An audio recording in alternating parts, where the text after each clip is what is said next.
Chapter 2565. Page 1/1. As soon as Yun Jian uttered the last word, the psychopath's son's eyes widened and he fell to the ground.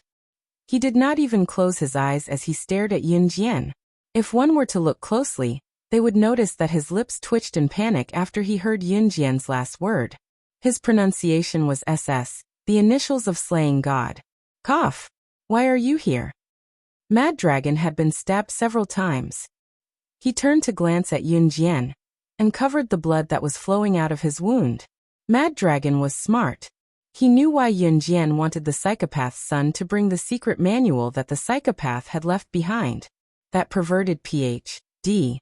student had the habit of taking notes when he was alive, and all his knowledge and wealth were recorded in this secret book. This secret manual was the psychopath's diary when he was alive. With it, Yun Jian could concoct the medicine to save Mu Ying and maintain Mu Ying's life. Therefore, the psychopath's son's life and death were no longer important to Yun Jian and Mad Dragon. They walked out of the laboratory. Mad Dragon held the wounds on his body and suddenly stopped in his tracks. SS, can you promise me one thing? Mad Dragon coughed and asked. Tell me. Yun Jian had finished wiping the butterfly knife. Her eyes were fixed on it as she spoke calmly. Don't tell her that I was injured and that I asked for medicine for her. Don't tell her that I almost died. Mad Dragon pleaded. Yun Jian looked up and glanced at Mad Dragon for a second. The next second, she lowered her head expressionlessly and gave her silent consent. Work hard after you've recovered. The kosher mercenaries don't keep idle people. That was a promise. Mad Dragon raised a brow and nodded. Yun Jian returned to Hubble Island in the early morning of the next day. The engagement banquet was never going to be lively because it was reserved for the wedding ceremony. The wedding ceremony was as lively as it could be. Yun Jian and Si Yi's wedding date was set. It would be held on the 1st of April, which was Yun Jian's birthday. That was the day Yun Jian turned 20 years old and could go to the Civil Affairs Bureau with Si Yi to get their marriage certificate.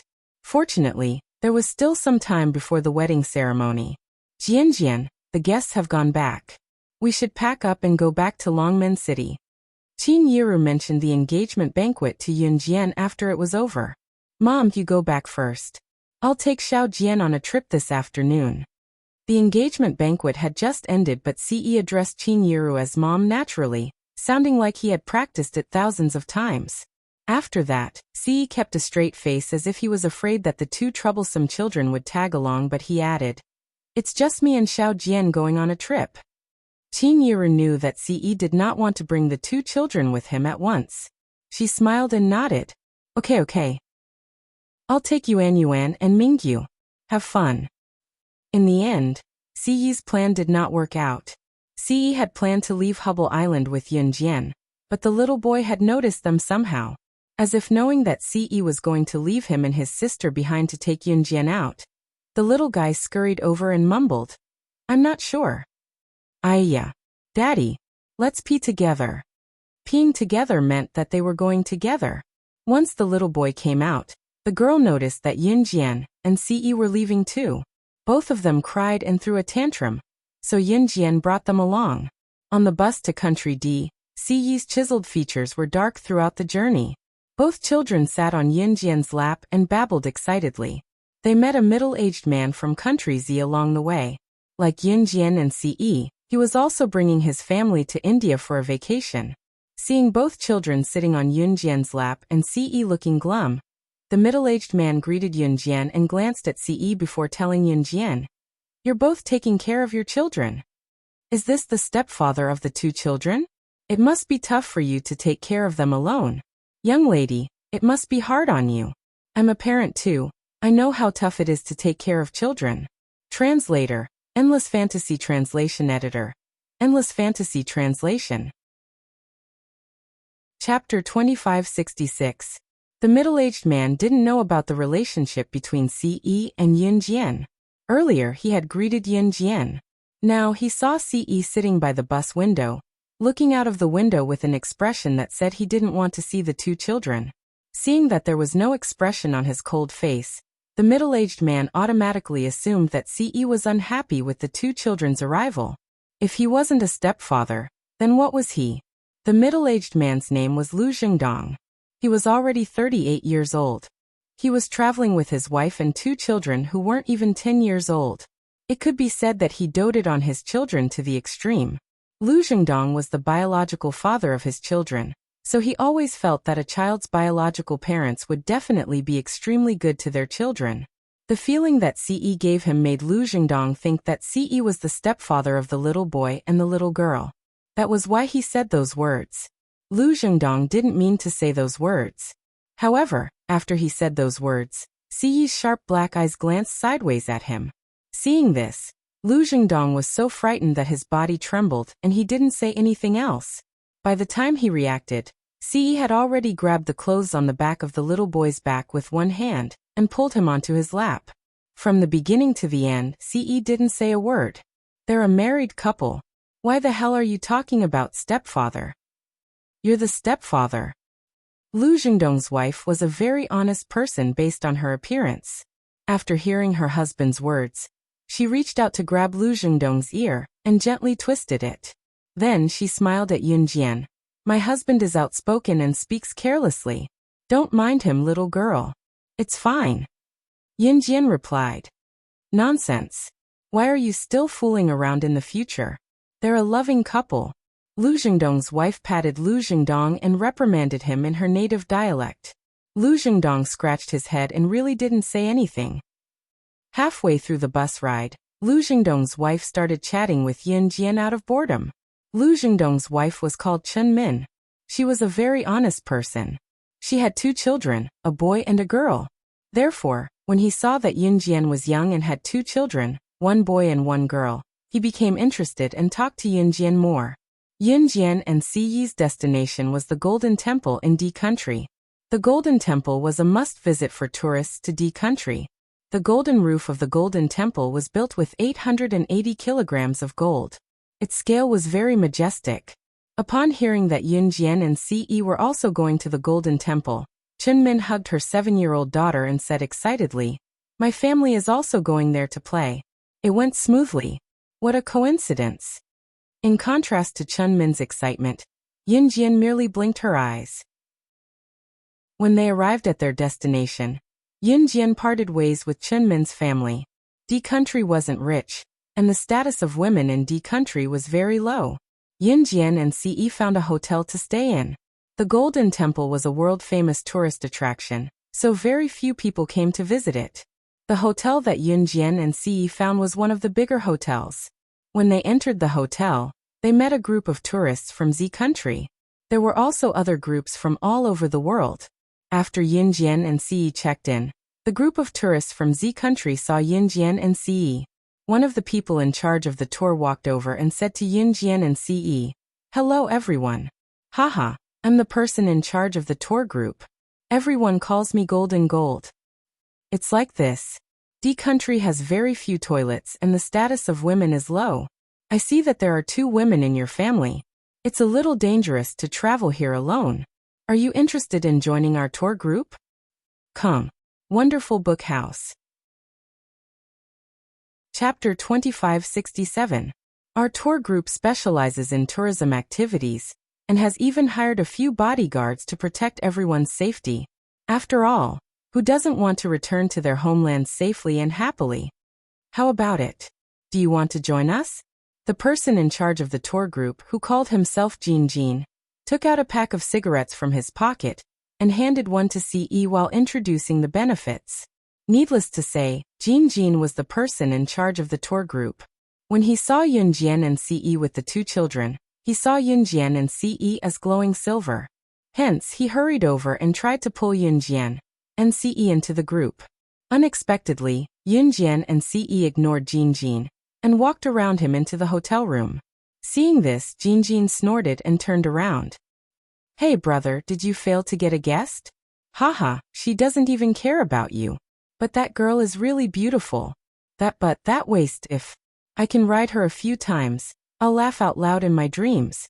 Jin turned around and saw a man who was slightly taller than Jin. However, his facial features were uglier than Jin's. I don't like that guy. Jin glanced in the direction that Ce and Ce had left. He put the cigarette that he wanted to pass to CE in his mouth, lit it, took a puff, and blew out the smoke. Why? Do you want to do him? Brother, I'll follow you. The perverted man in front of Jean said. Tithe. Jean glanced at the perverted man and didn't reply. The original plan was to visit the Golden Temple the next day. So Yunjian went to bed early. At 3 in the morning, the little girl woke up because she wanted to pee. She cried and said the word shu. The little girl needed someone to look after her, so CE stayed behind while Yunjian carried the little girl out. She also wanted to go to the toilet. Germany was a country that was extremely short of toilets. Women here could only go to the toilet twice a day, and they had to go to the toilet in pairs. After asking around, the news he got was that the toilet was 5 kilometers away from the hotel. The little girl was fine after she finished peeing outside the door.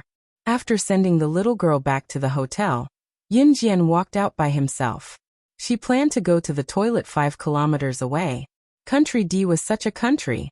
There was an extreme lack of toilets. In Country D, the chances of women being raped when they went to the toilet in the middle of the night were quite high. Just as Yunjian walked out, she bumped into Chunmin, who was on the bus. Hey, are you going to the toilet too? I heard that the toilet is 5 kilometers away. It's not safe for us to go there alone. So, I decided to go with everyone. Chunmin greeted Yunjian. Beside Chunmin were a few Z Country women who were traveling with the Z Country tour group. Since they were on the same path, Yunjian didn't refuse. When the group of people arrived at the toilet 5 kilometers away, they all rushed there. Oh my God! Even the toilet is 5 kilometers away in this godforsaken place. Luckily, I don't live in this godforsaken place. Otherwise I would go crazy. One of the women said. Then everyone started chatting. In the dark, Jean and the perverted man, who had followed them all the way here, accidentally discovered that Yunjian had come out alone. So, in order to vent their anger during the day, the two of them planned to lay their hands on Yunjian. I've attracted the group of old bachelors in town here. These women will probably lose their virginity. When the time comes, we'll cover our faces and no one will recognize us. We'll *CK all the women. We'll also save money on finding a prostitute. How awesome! The perverted man said in a perverted voice. She'll lower your voice. She's coming out. Jean suddenly covered the perverted man's mouth. They saw Yunjian walking out of the toilet. The rest of the women also left the toilet. At the moment when everyone was ready to go back together, Yunjian, who had walked out of the toilet as if nothing had happened, suddenly raised her eyes. The pair of eyes under her bangs seemed to be stained with strange red streaks under the moonlight. Then, in front of all the women present, as well as Jean and the perverted man who were hiding in the dark, she immediately opened her mouth and said something that made everyone panic. You've been following us all the way. Are you still not planning to come out? Chapter 2568. 5 kilometers away from the hotel, there was a toilet. This toilet was piled up with stones and looked dilapidated. Although the people outside could not see the people inside the toilet was so dilapidated that it looked like it would fall down with a push. Yunjian was standing 10 meters away from the toilet. Under the moonlight that was about to set in the west, her straight and slender figure was enough to arouse men's desire. But at this time, she stood in the same spot as if nothing had happened and suddenly said this sentence out of nowhere. As soon as she finished speaking, Jean and the perverted man who were hiding in the dark, as well as Chunmin, as well as the group of women who had come with the group to use the restroom, were all stunned. What? What do you mean by following us all the way? Don't scare me. It's so dark here. There's no one around. One of the women tugged at her clothes, and her face turned pale. She looked around and was clearly frightened to the point that she let out a cry. The other women who came with her trembled when they heard Yunjian's words. Among the group of people who came here, 3 or 2 were men. And the whole group was from Z Country. Although it was 3 o'clock in the morning, the people from Z Country had long heard that there were few toilets in D Country. Moreover, the chances of women going to the toilet alone were very high. Therefore, these women gathered a lot of people in the middle of the night and went to the toilet 5 kilometers away. A few of the women even dragged their boyfriends or husbands with them. They were the 3 or 2 men who were standing at the scene. 3 minutes after Yunjian spoke, a woman whose husband was standing beside her was holding her man's arm. Seeing no one around them for a long time, she was not afraid of trouble and replied to Yunjian in a loud voice. "What's the matter? There's no one. Who are you trying to scare? Can you please shut your mouth? Otherwise you can go back alone." This woman relied on her husband's protection and was not afraid that there were people around. That's right. There's no sound around. You shouldn't scare us like this just because you're young. We're old and can't stand being scared." Another woman chimed in. As soon as the woman holding her husband's arm finished speaking, the rest of the women also agreed and stood on the side of the woman holding her husband's arm. Exactly. Who are you trying to scare? In a dark environment, people would more or less be surrounded by a sense of ambience. At this moment, the surroundings were gloomy. Only the round moon hanging in the sky that was about to set in the west could vaguely illuminate the earth. They were surrounded by trees. In such a place, it was inevitable that she would be a little scared. In addition, the crime rate in Germany was relatively high overall. Therefore, after confirming that Yunjian was deliberately creating a scary atmosphere, everyone present turned their attention to Yunjian. In the dark, Jinjin and the wretched man were first stunned when they were discovered. Then they turned around quietly and wanted to escape. They had originally planned to take advantage of the situation when the group of old bachelors from D country appeared, and all the women present were subdued. But they had been discovered. What kind of hearing did that woman have? Jinjin and the wretched man quietly turned around and prepared to leave. However, just as she and the wretched man were about to leave, all the women began to accuse Yunjian. So. Yunjian, who was standing on the spot, raised her hand slightly, and 3 knives were caught in the gap between her fingers. She didn't even look at them, and threw the knife in her hand into the dark. No one saw that in the night, 3 knives were nailed to the thick tree trunk in front of Jinjin and the wretched man, who were about to escape. It was night, and Jinjin and the wretched man already felt guilty for doing something bad. At this moment, they suddenly saw 3 knives flying past them and stabbing into the tree trunk. The knives that suddenly appeared were like ghosts. Under everyone's gaze, the 2 of them were so scared that they screamed and rolled to where Yunjian and the others were. As they crawled and rolled, they shouted, F***CK ghost. Ghost. What the hell? Ghost? Chapter 2569. Translator. Endless Fantasy Translation Editor. Endless Fantasy Translation Translator. Endless Fantasy Translation Editor. Endless Fantasy Translation. 2 silhouettes suddenly sprung out from the dark forest, causing everyone who accused Yunjian of scaring them to shudder. There's really someone. The woman holding her husband's arm was so scared that her face turned pale. She couldn't help but turn to look at Yunjian. How did she know that someone was following them? Tour Guide Jean. Tour Guide Meng? Why are you here? Just when everyone was panicking at the sight of Jinjin and the wretched man rushing out from the dark, someone recognized them and asked in surprise. Cough. We saw that it was not safe for you to come out alone, so we followed you and planned to protect you from behind. I was planning to secretly escort you back. Jinjin reacted quickly. He quickly made up a story and spoke as if it was true. Then Jinjin pushed the perverted man, who was Tour Guide Meng. Cough. Cough, cough, cough. Yes. Tour Guide Meng quickly said after being pushed by Jinjin. Tour Guide Jean, Tour Guide Meng, you're so professional. Thank goodness I chose your tour group. The woman holding her husband's arm was grateful after hearing Jinjin and Tour Guide Meng's words. Everyone else also looked at Jinjin and Tour Guide Meng with gratitude. Yunjian only glanced at Jinjin and the perverted man, and didn't say a word. The next moment, her ears twitched and she said expressionlessly, Someone's here, let's go immediately. Then, she didn't care if the people around her followed and left first. With the previous lesson in mind, the rest of the group quickly followed after Yunjian. A minute later, a group of old bachelors from Country D arrived and realized that there was no one there. F***CK. Those 2 tour guides from Country Z dared to lie to us. We'll get him tomorrow. One of the old bachelors of Country D stomped his feet and spoke in Country D's language. Everyone quickly returned to the hotel. The next morning, Yun Jian carried the little girl. Ce carried the little girl and walked downstairs. Early in the morning, they prepared to leave for Country D's scenic spot, the Golden Temple.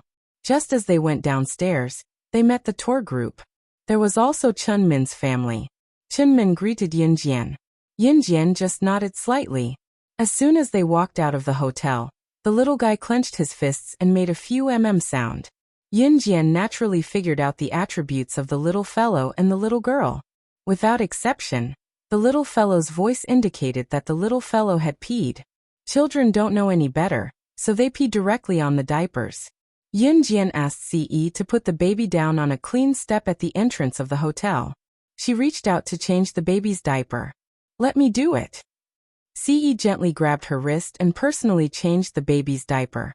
Hee. The little guy was completely unaware that he had wet his own diaper. His hands and feet were like a turtle when it was turned over, climbing up and down left and right. He was so cute that people couldn't help but want to kiss his forehead.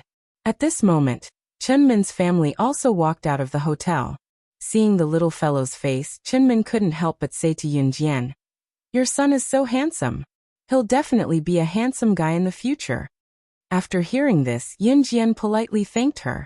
At this moment, Ce had already rudely removed the baby's diaper. He took a new one and skillfully changed the baby's diaper. However, just as he was about to change the baby's diaper, the little fellow made another sound. A stream of urine sprayed onto Ce's face like a fountain.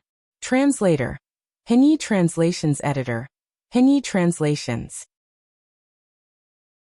Chapter 2570. Translator. Endless Fantasy Translation Editor. Endless Fantasy Translation. Naughty Ce, Tiantaihahu. Page 1/1. Ce moved to the side the moment the little guy spat out the urine. His speed was too fast for anyone to react to. However, the little guy's speed was too fast and Ce's shirt was stained with the little guy's pee. Ce's face darkened. "Go back and change. I'll do it for him." Yun Jian choked back the laughter. She was about to burst out laughing at the sight of him. She walked over and placed the little girl on the steps. She quickly changed the little guy's diaper. Needless to say, the little guy was amazing. This was not the first time he had to pee while changing a diaper. However, every time he did it, he would not spill it on himself. Don't laugh. This was a profound skill that required a good grasp of strength. Ce's face darkened as she turned and walked back into the hotel. Chun Min came over and whispered to Yun Jian. "Hey, my husband said that your husband was like the child's stepfather. Just now, I saw his eyes. It was as if he really wanted to strangle the child. It was as if he had a deep hatred for the child." After that, Chun Min winked at Yun Jian. Yun Jian's lips curved into a smile. The Golden Temple was located not far from the hotel. The roof of the Golden Temple was made of pure gold, and its value could not be measured by money.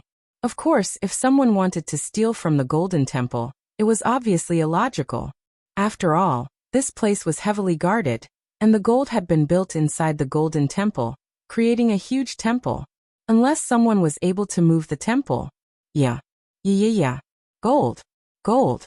Gold. Gold. The little girl clapped her hands excitedly when she saw the Golden Temple made of shining gold. At this moment, tour guides Jin and Meng were sitting not far away. Both of them were wearing masks. That was because early in the morning, the old bachelor who had failed to get his way yesterday had caught them and beaten them up.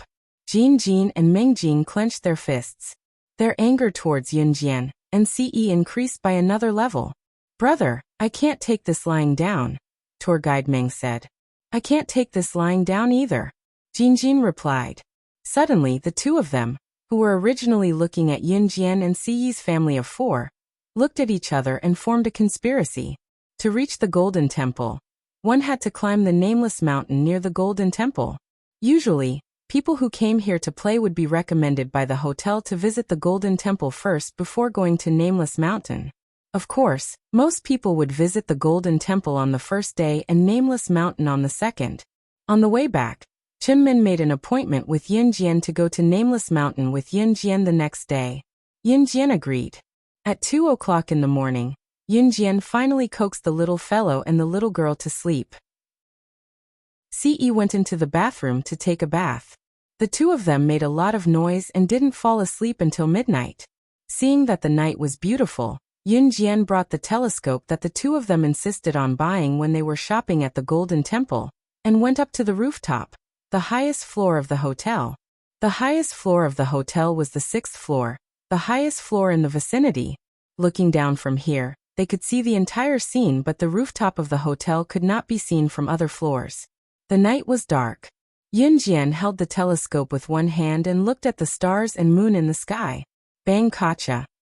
Suddenly, the rooftop door at the back was opened, closed, and locked. Yunjian squinted. Just as she was about to turn around to find out what was going on, a familiar chest came into her embrace. Xiaojian, it's been a long time since we last met.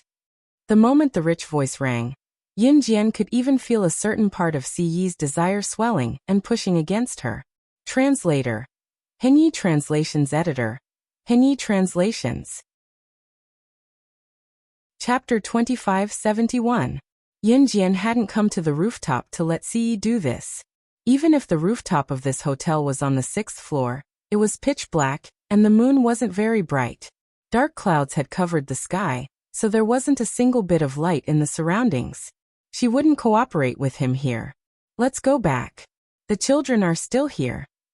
Yunjian was about to say this when she suddenly felt Ce gently bite her most sensitive ear. In that instant, Yunjian felt her entire body go numb. However, Ce seemed determined to have her this time. He grabbed Yunjian's wrist with one hand and reached his other hand into the corner of her shirt. Under Yunjian's loose clothes, he grabbed her tender spot. Yunjian couldn't help but let out a soft moan. She hurriedly covered her mouth and leaned against Ciyi's shoulder. With her height, she only reached Ciyi's chin. She tiptoed so that her chin could reach his shoulder. When Ce heard Yunjian's soft moan, his eyes turned scarlet. In the next moment, he carried Yunjian horizontally and walked to the rooftop warehouse door. He kicked open the door and carried Yunjian inside. The night was still very long. Unknowingly, the dark clouds in the sky gradually dispersed, revealing the full moon and countless stars. The twinkling stars flickered. Two of them gradually approached each other, and eventually overlapped with each other. It was just like someone in the rooftop warehouse. The next day, Yunjian woke up at around 10 in the afternoon. At this time, Chunmin's family should have been waiting for quite some time.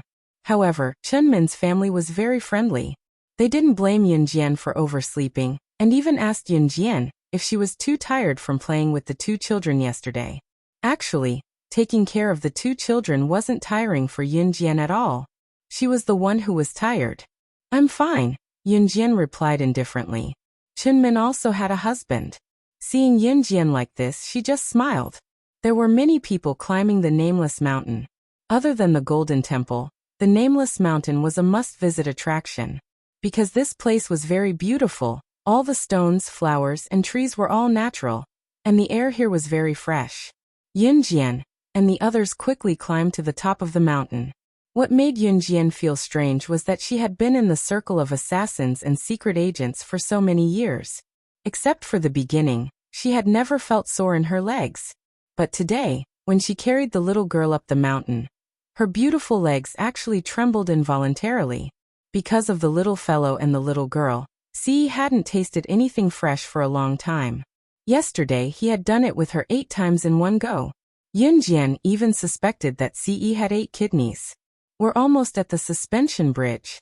Nameless Mountain is most famous for its suspension bridge. This suspension bridge was suspended from the cliff of the two mountains. The bridge was 600 meters above the ground. Because it was very sturdy, everyone wanted to walk on it. It was exciting and thrilling. Let's go too. Just thinking about it makes me excited. If someone stands on it and the suspension bridge collapses, they will fall from 600 meters. Chunmin excitedly led Yunjian and the others to the suspension bridge that was suspended from the cliff of the two mountains. The suspension bridge was 100 meters long. Chunmin quickly led Yunjian's family of 4 to the suspension bridge. Just as they walked onto the swaying suspension bridge, the suspension bridge swayed left and right. Chunmin panicked. Oh my god. Don't tell me we're going to fall. Chunmin looked down at the 600 meters below them, and her face turned pale. Of course not. The surrounding area is well protected. So many people have walked on this suspension bridge and nothing happened. How can we be the only ones in trouble? A stranger laughed and said. At this moment, Yunjian and the others walked to the center of the suspension bridge. Because below them was an empty 600 meters in the air, everyone was a little frightened. However, just as the man finished speaking, the chain on the side of the drawbridge suddenly loosened a little. Everyone panicked and didn't dare to move. In the next second, the chain suddenly loosened without warning. Ah! The chain on the left side of the suspension bridge broke. At this moment, someone's frightened voice rang out. Hearing that, everyone who was still standing on the suspension bridge turned pale with fright. If the suspension bridge collapsed, it would be equivalent to them falling off a 600-meter high cliff. They would definitely die. Swoosh, swoosh, swoosh. The sound of the chain gradually breaking was like a nightmare that lingered in everyone's ears. It's over. It's over this time. I don't want to die, ah.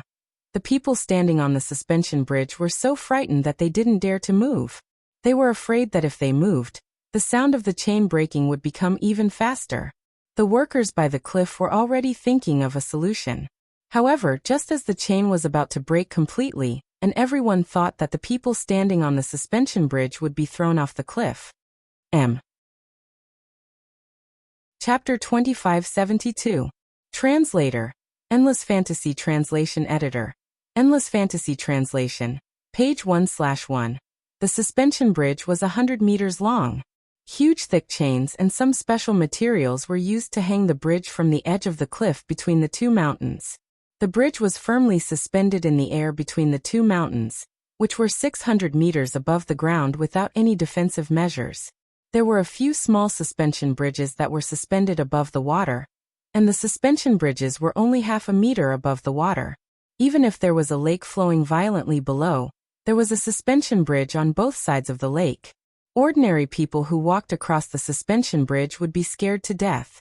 Because there were at least dozens of people standing on the suspension bridge, some people would hold the railing and violently step on it in order to increase the excitement. At this time, even if they imagined themselves falling into the lake, they would panic and tremble. Not to mention that Yunjian and the rest were standing on a suspension bridge that was 600 meters above the ground. If they fell, it would be a dead end. Furthermore, the suspension bridge's defensive measures were usually very sturdy and should be 100% safe. But the chains suddenly broke. This was something that no one could imagine. When the suspension bridge broke, there were at least 100 people on the suspension bridge. With so many people, even if the workers at the side pulled on the chains, they would not have the strength to hold on until the people at the foot of the mountain came to rescue them. In this kind of situation, it was usually certain death. Just when everyone thought that they were scared out of their wits, Yunjian suddenly flipped over and stepped on the thin railings of the suspension bridge. Like a circus performer walking on a tightrope, she walked on the railings that were used as handrails when people walked on the suspension bridge. Not only did she not fall, moreover, she was sprinting towards the side of the cliff where the suspension bridge had broken the iron chain. The suspension bridge was full of people, and walking on the railings was the fastest way to reach the cliff. But other than Yunjian, most people would not even be able to stand on the railings. Even the circus performer who walked on a tightrope would not be able to do this in this kind of situation. Quickly look. That young lady. She actually. The workers at the side suddenly saw Yunjian stepping on the railings of the suspension bridge and running towards them at a speed that could not be seen by the naked eye. They were so shocked that they shouted out loud. Heavens! What was she trying to do? We're going to fall. We're really going to fall. Who the hell is this woman? Mommy, save me. The tourists, who were hugging the railing of the suspension bridge tightly, did not dare to move. When they saw what Yunjian did, their faces turned pale with fright. Stop her. The chains were unstable to begin with. She was running on the railing of the drawbridge again, and we could hardly hold on to the chain. Hurry up. Stop her. Fortunately, the iron chain slowly loosened. Just now, when the staff reacted, they had already hugged the iron chain tightly. The rest of the people who didn't get on the suspension bridge and were compassionate also ran up to help the workers pull the chains. However, there were nearly 100 people on the suspension bridge. Their strength was not enough to pull on the chains, and they would not be able to hold on for long. Especially now that Yunjian was running on the railing of the suspension bridge. It was simply putting pressure on them. Quick! Stop her. We can't hold on any longer. Is the engineer who can repair the chains on the mountain? A staff member pulled on the completely broken chain with everyone else. He used all his strength, and even the veins on his neck were protruding. He used all his strength to yell in a hoarse voice. Everyone who was holding on to the broken end of the chain used all their strength. Not everyone in the world was evil. This group of people who reached out to help had no relationship with the people trapped on the suspension bridge, but they reached out to help and held on to the chains tightly. Their feet were slowly inching towards the edge of the cliff. They could let go, and then they would be safe, but they were still trying their best. They could not hold on any longer. Just when everyone thought that the people on the suspension bridge would be thrown off the cliff like a kite with a broken string, Yunjian had already landed on the flat ground with ease. She quickly walked to the broken chain, and without saying anything, she took the tool that she had prepared to use again. She used the tool to rub the broken part of the chain, and in a few moves, the broken part of the chain was perfectly repaired. She successfully completed this series of steps in less than a minute. At this moment, the workers who were holding on tightly to the chains and waiting for the engineer to come up and fix the chains, as well as the tourists, including the people on the suspension bridge who were criticizing Yunjian for putting pressure on them, were all stunned. Their eyes widened. 3 minutes later, the staff from just now took the lead, and exclaimed at Yunjian when they realized what was going on. Are you the top engineer in the world? Normal engineers would not be able to repair the suspension bridge so quickly. We hired the top engineers in the world to maintain and build the suspension bridge. Around us, only Mr. Kenani has the ability to fix the current problem. May I know your name? Translator. Tim. Editor Tim. Chapter 2573. There were so many people at the scene just now, and there were also repair tools at the scene. However, the staff and the tourists were desperately holding on to the iron chain. No one tried to fix it because no one knew how to fix it. Actually, it wasn't that there weren't any engineers at the scene, but this engineer didn't know how to fix such a difficult thing. This engineer only checked the safety factor of the suspension bridge every day. Don't be fooled by the dangerous games in the amusement park, as well as the suspension bridge, where one mistake could lead to heavy losses. It required the relevant personnel to be stationed all year round to check the danger factor every day.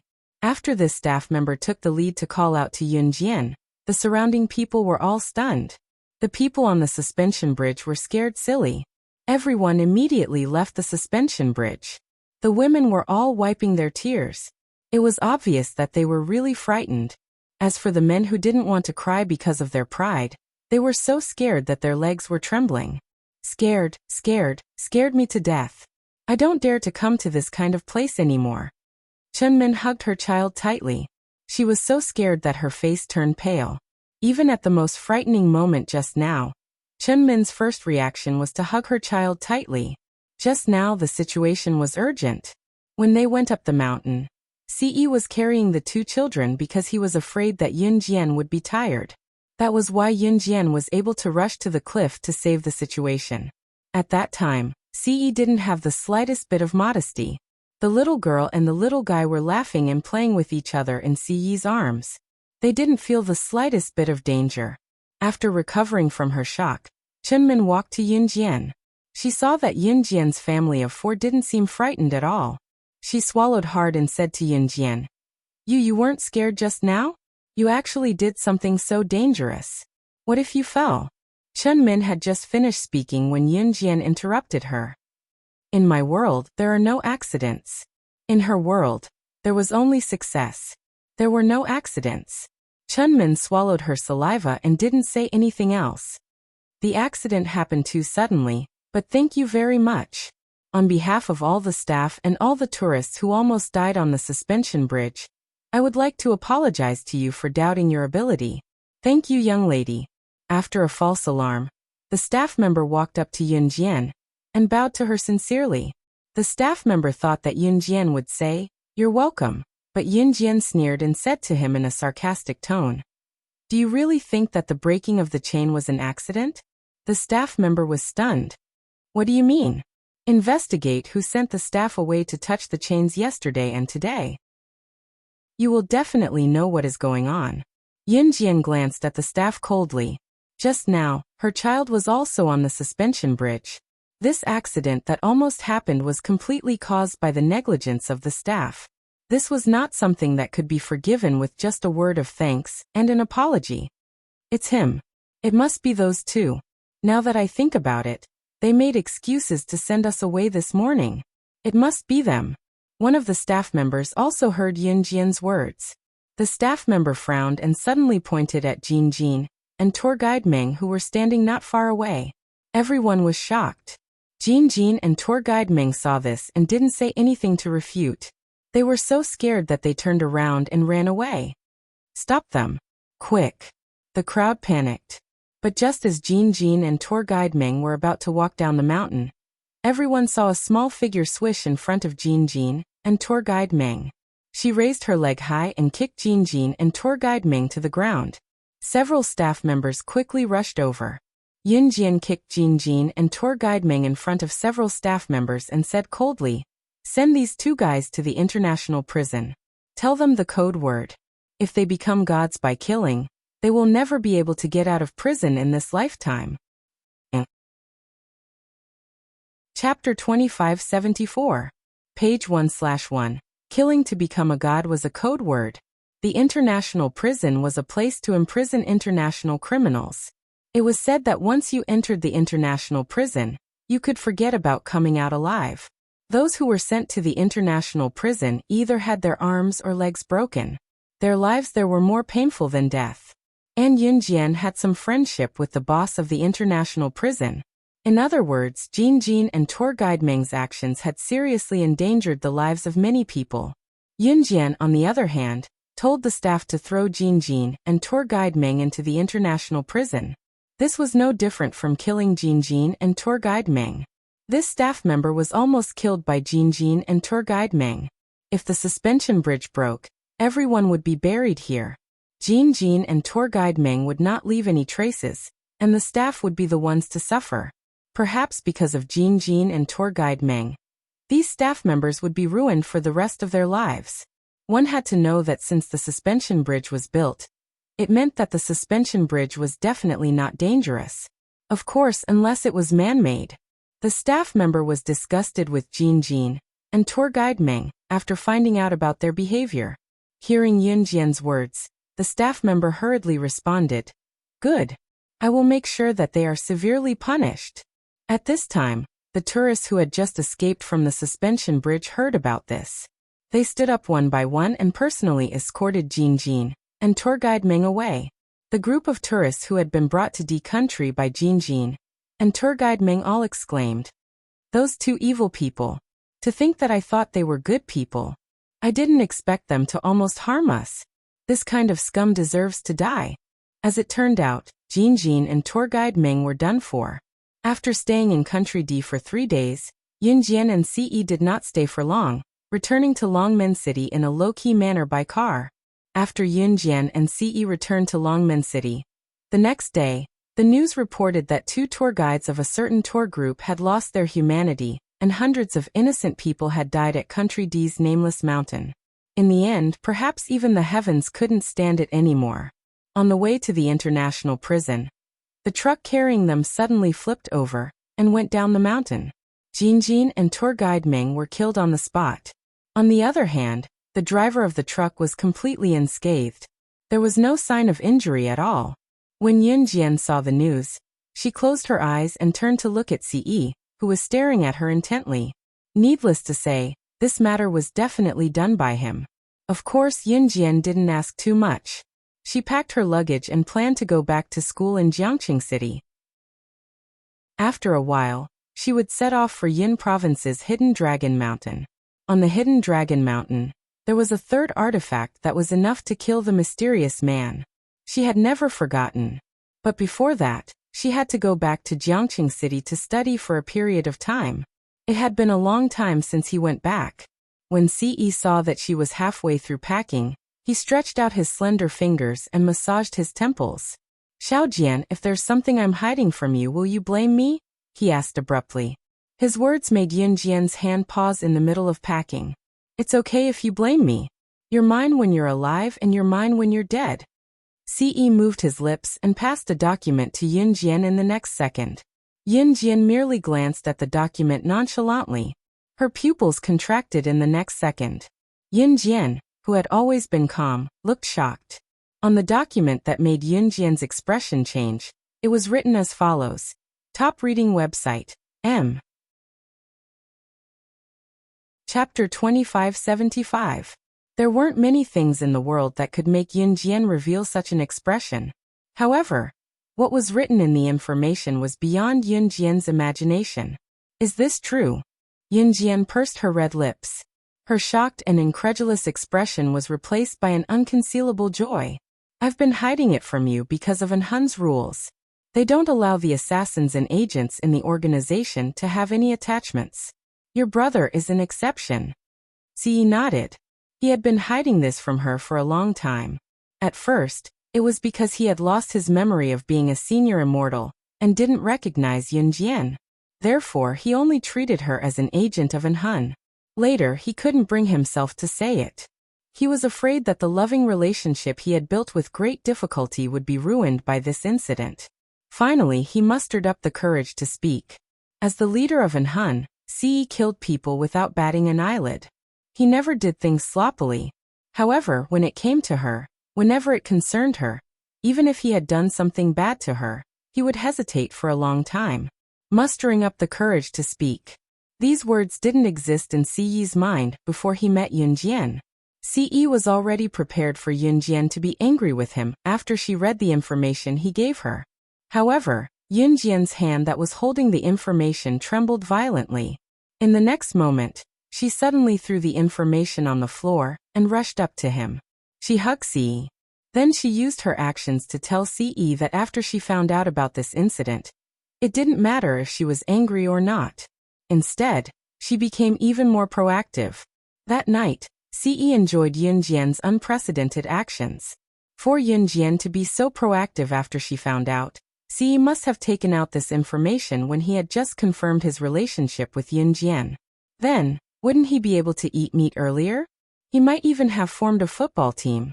He Province, Suzhou. As a province in the central region, He Province wasn't prosperous, but it didn't retire either. In Suzhou of He Province, the class differentiation was very obvious. In the city, the rich were filthy rich, while the poor were so poor that they had to beg. In this era, the country had yet to give all homeless people a place to stay. Now there were no longer any homeless people who begged on the streets. They didn't even have a place to sleep at night, so they had to sleep in the gutters. That was because the country was paying for these poor homeless people. Everyone could eat their fill and eat well. At this point, he had to mention that it was good for the country to be strong. In this era, there were still many homeless people on the streets. Longmen City had always been a place where men plowed and women weaved, so there were basically no beggars in Longmen City. He Province's Suzhou was different. The economic conditions here were more backward than Longmen City. Many people could still be seen huddled up in public places such as the train station. In a slum in Suzhou, it was a 19-year-old girl with a black hat on her head. She was dressed in simple clothes, but they couldn't hide her perfect figure. She shuttled through the slums and soon arrived at a dirty place. Matching the address written on the slip of paper in her hand, Yunjian walked into a slum. Coming to the second floor of the slum, Yunjian saw the door open just as she reached the staircase. In a dilapidated room, a poor woman dressed in sackcloth was bending over to cook a simple meal in a pot made of firewood. You guessed it right. Her parents in her past life weren't dead. It was Ce back then who got someone to hide this matter, so she couldn't find out about it no matter how hard she tried. Chapter 2576. Page 1/1. Most of the people in the slums lived a life of hunger and cold. Here, they would be satisfied if they were able to eat a full meal. Standing in the dilapidated house that was only 2 stories tall, Yunjian's eyes flashed coldly as she looked at the middle-aged woman who was dressed in sackcloth that was patched with rags. The woman walked around the back of the burning stove and pressed her hand on her waist. She slowly bent down and picked up a piece of firewood and stuffed it into the stove. Then, she walked back to her original spot and continued to stir-fry the rice with only a few pieces of vegetables. The house was old and dark. When people stepped on the floor, it would make creaking sounds. It gave people the illusion that they could step on air at any time. "Miss, make way, make way." Just as Yunjian stood outside the door and stared at the simple house that was not closed with a glint in her eyes, unable to move, an old lady's voice came from behind her.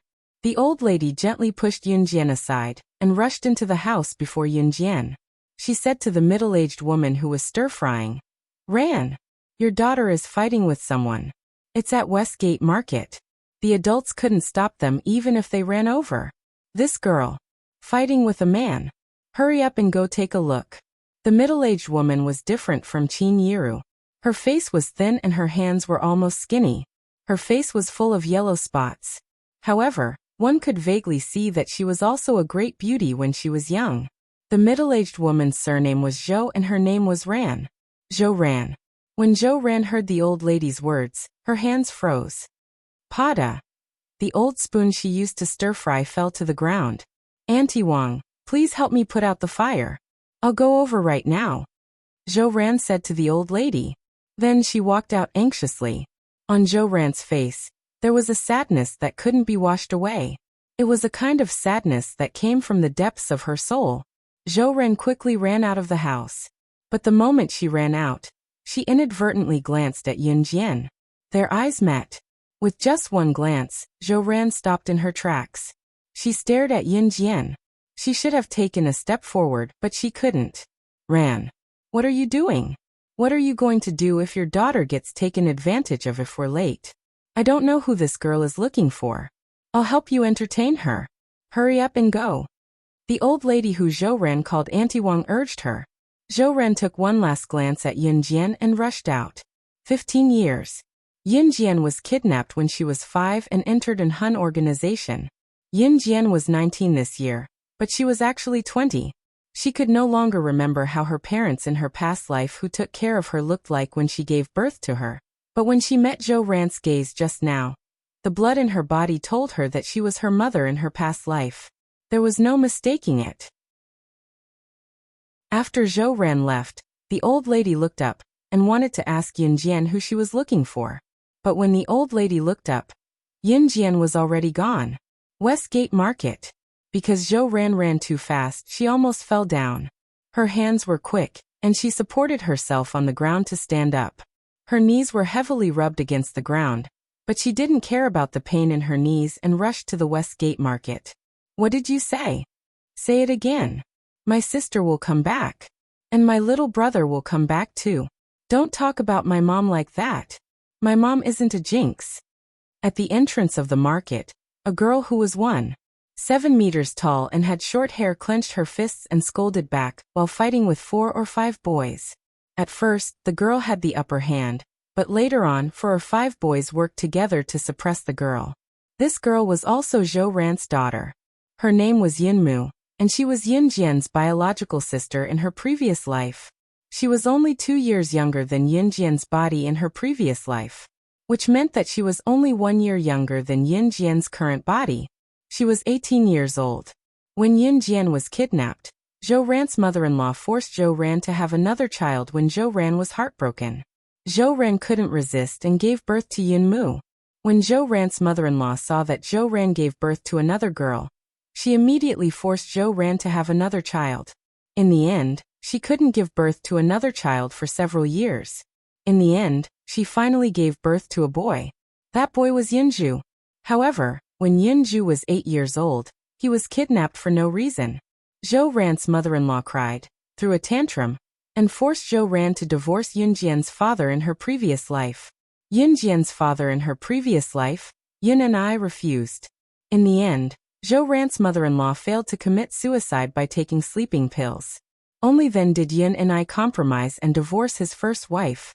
All these years Yin and I and Zhou Ran never gave up looking for Yin Jian and Xiao Yunju.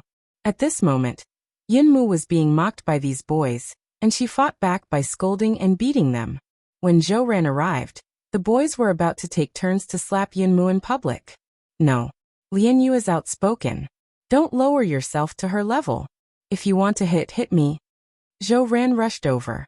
Just as Zhou Ran rushed over, she suddenly felt a figure that was countless times faster than her flash past. In the next second, the figure suddenly appeared in front of the boys. A second before a boy in front of them was about to slap Yin Mu. The figure reached out and grabbed the boy's wrist. Then the sound of a wrist bone breaking echoed throughout the room. Crack crack. Translator. Henyi Translations Editor. Henyi Translations. Chapter 2577. The boy whose wrist was being pinched by Yun Jian suddenly let out an earth-shattering howl. My hand. Mine. Crack, crack. Accompanying the boy's scream was the sound of his wrist bones being broken one after another. Westgate Market was the most dilapidated market in the slums. Rather than calling it a market, it was more like a large group of old ladies or grandpas setting up mobile stalls to sell vegetables. There wasn't even a place to sell vegetables in the slums. They just spread out a white cloth on the ground and placed all kinds of vegetables on it. It was a simple way to start selling vegetables. Of course, the slums had no shortage of people. There were too many monks and too little gruel. There were many people and very few residences. At most, each family was given one room. Although Westgate Market was dilapidated, it was filled with people. Just now, when Yin Ran was fighting with a few boys, most people stood aside and watched the show. There were also some who tried to stop the fight, but in the end, it was to no avail. Yin Ran had the appearance of a boy since she was young. She was 1.7 meters tall and looked like a man. Although she was only 18 years old, she looked more mature than Yun Jian. From the side, Yin Ran looked like a fresh and handsome young man. Even the girls were elated when they saw her. These boys were from the same school as Yin Ran and had long treated her as a boy. Seeing that Yin Ran had seduced many girls in school, they hated Yin Ran very much. Just now they bumped into Yin Ran, who was buying groceries for her mother. Knowing Yin Ran's family background, these boys began to kick up a fuss. Yin Ran was so angry that she started to fight with 4 or 5 boys. Unfortunately, Yin Ran was a girl. If it was a one-on-one fight, Yin Ran was still very strong. However, when it was 4 or 5 against her, she was naturally weaker. The boys all treated Yin Ran as a boy. Those who lost in a group fight would naturally be beaten up. Just now, when these boys were about to beat Yin Ran, Yin Jian appeared. However, not only did she directly grab the wrist of the first boy who wanted to slap Yin Ran, she also used brute force to break the bones in his wrist. His bones were fractured. Ching. F***ck. Who is this girl? Get her. Get her. When a friend of the boy whose wrist had been broken by Yun Jian saw this, he shouted at the boy, as if he was completely enraged by Yun Jian's actions. The boys naturally couldn't take this lying down. They joined hands and rushed toward Yun Jian with clenched fists in front of the hundreds of passers-by around the Westgate Vegetable Market. UB*TC. He actually dared to help Yin Yin. Her mother was a jinx. She had once lost her daughter, and now her son had been abducted. She was even chased out of the house by a man. You bastard, don't you know this is our territory? How dare you attack us? F***ck your grandmother. The boys' curses were extremely unpleasant to the ears. The poorer the place, the worse the security, and the more gangsters on the streets. Suzhou was such a place. The reason why these boys were so arrogant was because they had someone backing them. However, when the boys came in front of Yun Jian and waved their fists at her, the surrounding onlookers thought that Yun Jian was in trouble this time. Yin Yin got up and wanted to help Yun Jian. For some reason, when Zhou Ran saw these people beating up Yun Jian, her heart burned with pain. She wanted to step forward and block the violence of these arrogant boys for Yun Jian. Yun Jian gave a side kick and directly raised her leg high to step on the leading boy. She opened her hands and directly grabbed the sleeves of the 2 boys behind him. With the strength of her hands, She flung the two boys more than 10 meters away. The last boy was so scared that he didn't dare to come forward. She just sneered and glanced at the last boy. Then she bent down and stepped on the palm of the boy who had insulted Yun, and Zhou ran with her other foot. Kacha-kacha. The sound of the knuckles bones breaking clearly reached everyone's ears. Her method just now was straightforward and efficient, causing everyone to panic. Just when the surrounding people, who had never seen such a frightening scene before, were about to stop breathing, Yun Jian's cold voice sounded clearly, but it made people tremble with fear. No matter whose territory this used to be, now that I'm here it's mine. Chapter 2578. Every sentence that Yun Jian uttered sounded like an oath, and the 5 fingers of the boy under her foot emitted cracking sounds. Every time he spoke, it sent chills down everyone's spines. It was as if a spirit from hell was about to appear. Yun Jian's face remained indifferent and expressionless. The black hat added a sense of mystery to her. Big sister. Big sister, I was wrong, big sister. I beg you to be magnanimous and let me go, big sister. The boy used his other hand to grab his wrist that was under Yun Jian's foot. His face was pale from the pain. His body trembled because of the pain and Yun Jian's ghostly words. The boy had completely thrown away his pride as he begged for Yun Jian's forgiveness. Yun Mu stood behind Yun Jian. She glanced at Yun Jian and pursed her lips. Then, she spoke to the boy under Yun Jian's foot. Bah! If you dare to speak ill of my mother in the future, I'll kill you even if I have to risk my life. Wu Song, you scum! As she spoke, Yun Mu clapped her palms together and cracked her knuckles. Her tone was as if she was going to kill the boy under Yun Jian's foot. Big sister. I won't dare anymore, big sister. The boy called Wu Song was a stark contrast to his previous domineering attitude. He kept begging for forgiveness. The moment Yun Jian released her foot, the boys supported each other and staggered away. Ha! Coward. Yun Mu dug her nose. She did not look like a girl at all. What do you mean risk your life? Liang, you're already 18 years old. Don't do things that will make your mother worry. Be more sensible and obedient, okay? Zhou Ran heaved a sigh of relief. She looked like she was really frightened. Mom, they were the ones who did it to me first. Yun Mu retorted indignantly. At this moment, Zhou Ran had already walked up to Yun Jian. She gulped and looked straight at Yun Jian. After 2 seconds of silence, she shook her head and said to Yun Jian, thank you so much for what you did just now. My house is simple and crude. Do you mind coming to my house for some tea? As soon as Zhou Ran finished speaking, Yun Jian stared at her. The corners of her beautiful and delicate face suddenly lifted into a smile. As soon as Zhou Ran finished speaking, Yun Jian replied without hesitation, okay. It wasn't that he didn't mind, but that he agreed. Zhou Ran hid the sadness in the corner of her eyes and dragged her daughter, Yun Jian, back home. She had to admit that when she saw Yun Jian just now, the child she lost 15 years ago came to her mind. Haha, that was ridiculous, wasn't it? Her child, Yun Jian, had been lost for 15 years. At that time, she was only 5 years old. How could she have found her way home? Our house is simple and crude. We don't have tea. This is freshly boiled water. Make do with it, don't mind it. Zhou Ran handed a cup of warm water to Yun Jian. Yun Jian took it but didn't say anything. Her eyes were fixed on Zhou Ran. What's wrong with me? Is there something on my face? Zhou Ran couldn't help but ask when she saw Yun Jian staring at her face. Yun Jian only shook her head slightly.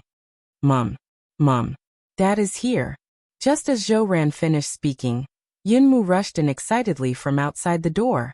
Behind her was a middle-aged man in his 40s who was dressed in a business suit. This man was Yun Jian's biological father in her previous life, Yun and I. Chapter 2579. After Yun and I walked into the house, he glanced at Yun Jian, who was sitting in the room, and then said to Zhou Ran, "Do you have a guest?" As he spoke, Yun and I did not avoid it. He took out a large stack of red 100 yuan from his briefcase and handed it to Zhou Ran. "Ran, take the money." When Zhou Ran saw the money, tears fell again. but she still reached out with trembling hands to take the money from Yin and I. Compared to Zhou Ran and Yin Ran, Yin Ni's clothes were much better. That was because Yin and I was an old employee of a company in Suzhou, and his income was not low. The clothes he was wearing were distributed by the company, so naturally, they were not too shabby. In fact, Yin Ni's usual clothes were very simple and crude. Take this money and ask old Zhang to go out and find them. Don't be afraid. We still have a long life. We will definitely find the child. There is nothing money can't do. The child will come back one day. Yin and I put his hand on Zhou Ran's shoulder and said this. In the end, even his own voice was slightly hoarse. Yin and I wiped his tears fiercely and smiled. He turned to walk out and then said, "Then take good care of the guest. If I don't go back, I will be discovered." Although Yin and I and Zhou Ran were divorced, he had been saving money for Zhou Ran. It had been 15 years since Zhou Ran took this money and begged people to find Yun Jian and Yun Zhu. For 15 years, they wore tattered and mended clothes and lived like beggars. Even food and clothing were problems, but they never gave up looking for their child. "Dad, be careful on the way back," Yin Lian said to Yin and I. "Yes. Okay." Yin and I nodded. But just as Yin and I walked out and was about to leave, two figures suddenly appeared at the gate. The two figures were one old and one young. The old one was an old lady in her 50s or 60s. She was dressed in ordinary clothes. In this slum, she should be considered rich. Actually, they were just dressed like a well-off family. The one missing was a woman around 36 or 37 years old. She was also dressed gorgeously. As soon as the old lady appeared, she glared at Zhou Ran and scolded Zhou Ran. "Sure. You bitch. She has divorced an I. For so many years, yet she is still pestering an I. What are you doing with our family's money? What do you want to do?" The old lady was Yin Ni's mother. She was also the mother-in-law who tried to commit suicide by swallowing sleeping pills and forced Yin and I and Zhou Ran to divorce. "Leave yourself alone and live a good life. However, you have been harassing my and I, all these years. Damned lowly maid. And I, is going to marry one next month. You lowly servant mistress. Go and die as soon as possible." As the old lady spoke, she pulled the 36 or 37-year-old woman standing beside her and scolded Zhou Ran. This 36 or 37-year-old woman was Wen, who was going to marry Yin and I next month. Shintuwen was an employee of the same company as Yin and I. However, her position was lower than Yun Ni's. Therefore, God liked her very much and forced Yin and I to marry her. Yin and I did not agree and delayed it for so many years. Mistresses have been causing trouble since ancient times. "Bitch. How dare you take my family's money after you are divorced? I will beat you to death." The old lady stared at the stack of money in Zhou Ran's hands, and was so angry that her hair stood on end. She rushed over and wanted to grab Wen's hair and fight with her to snatch the money.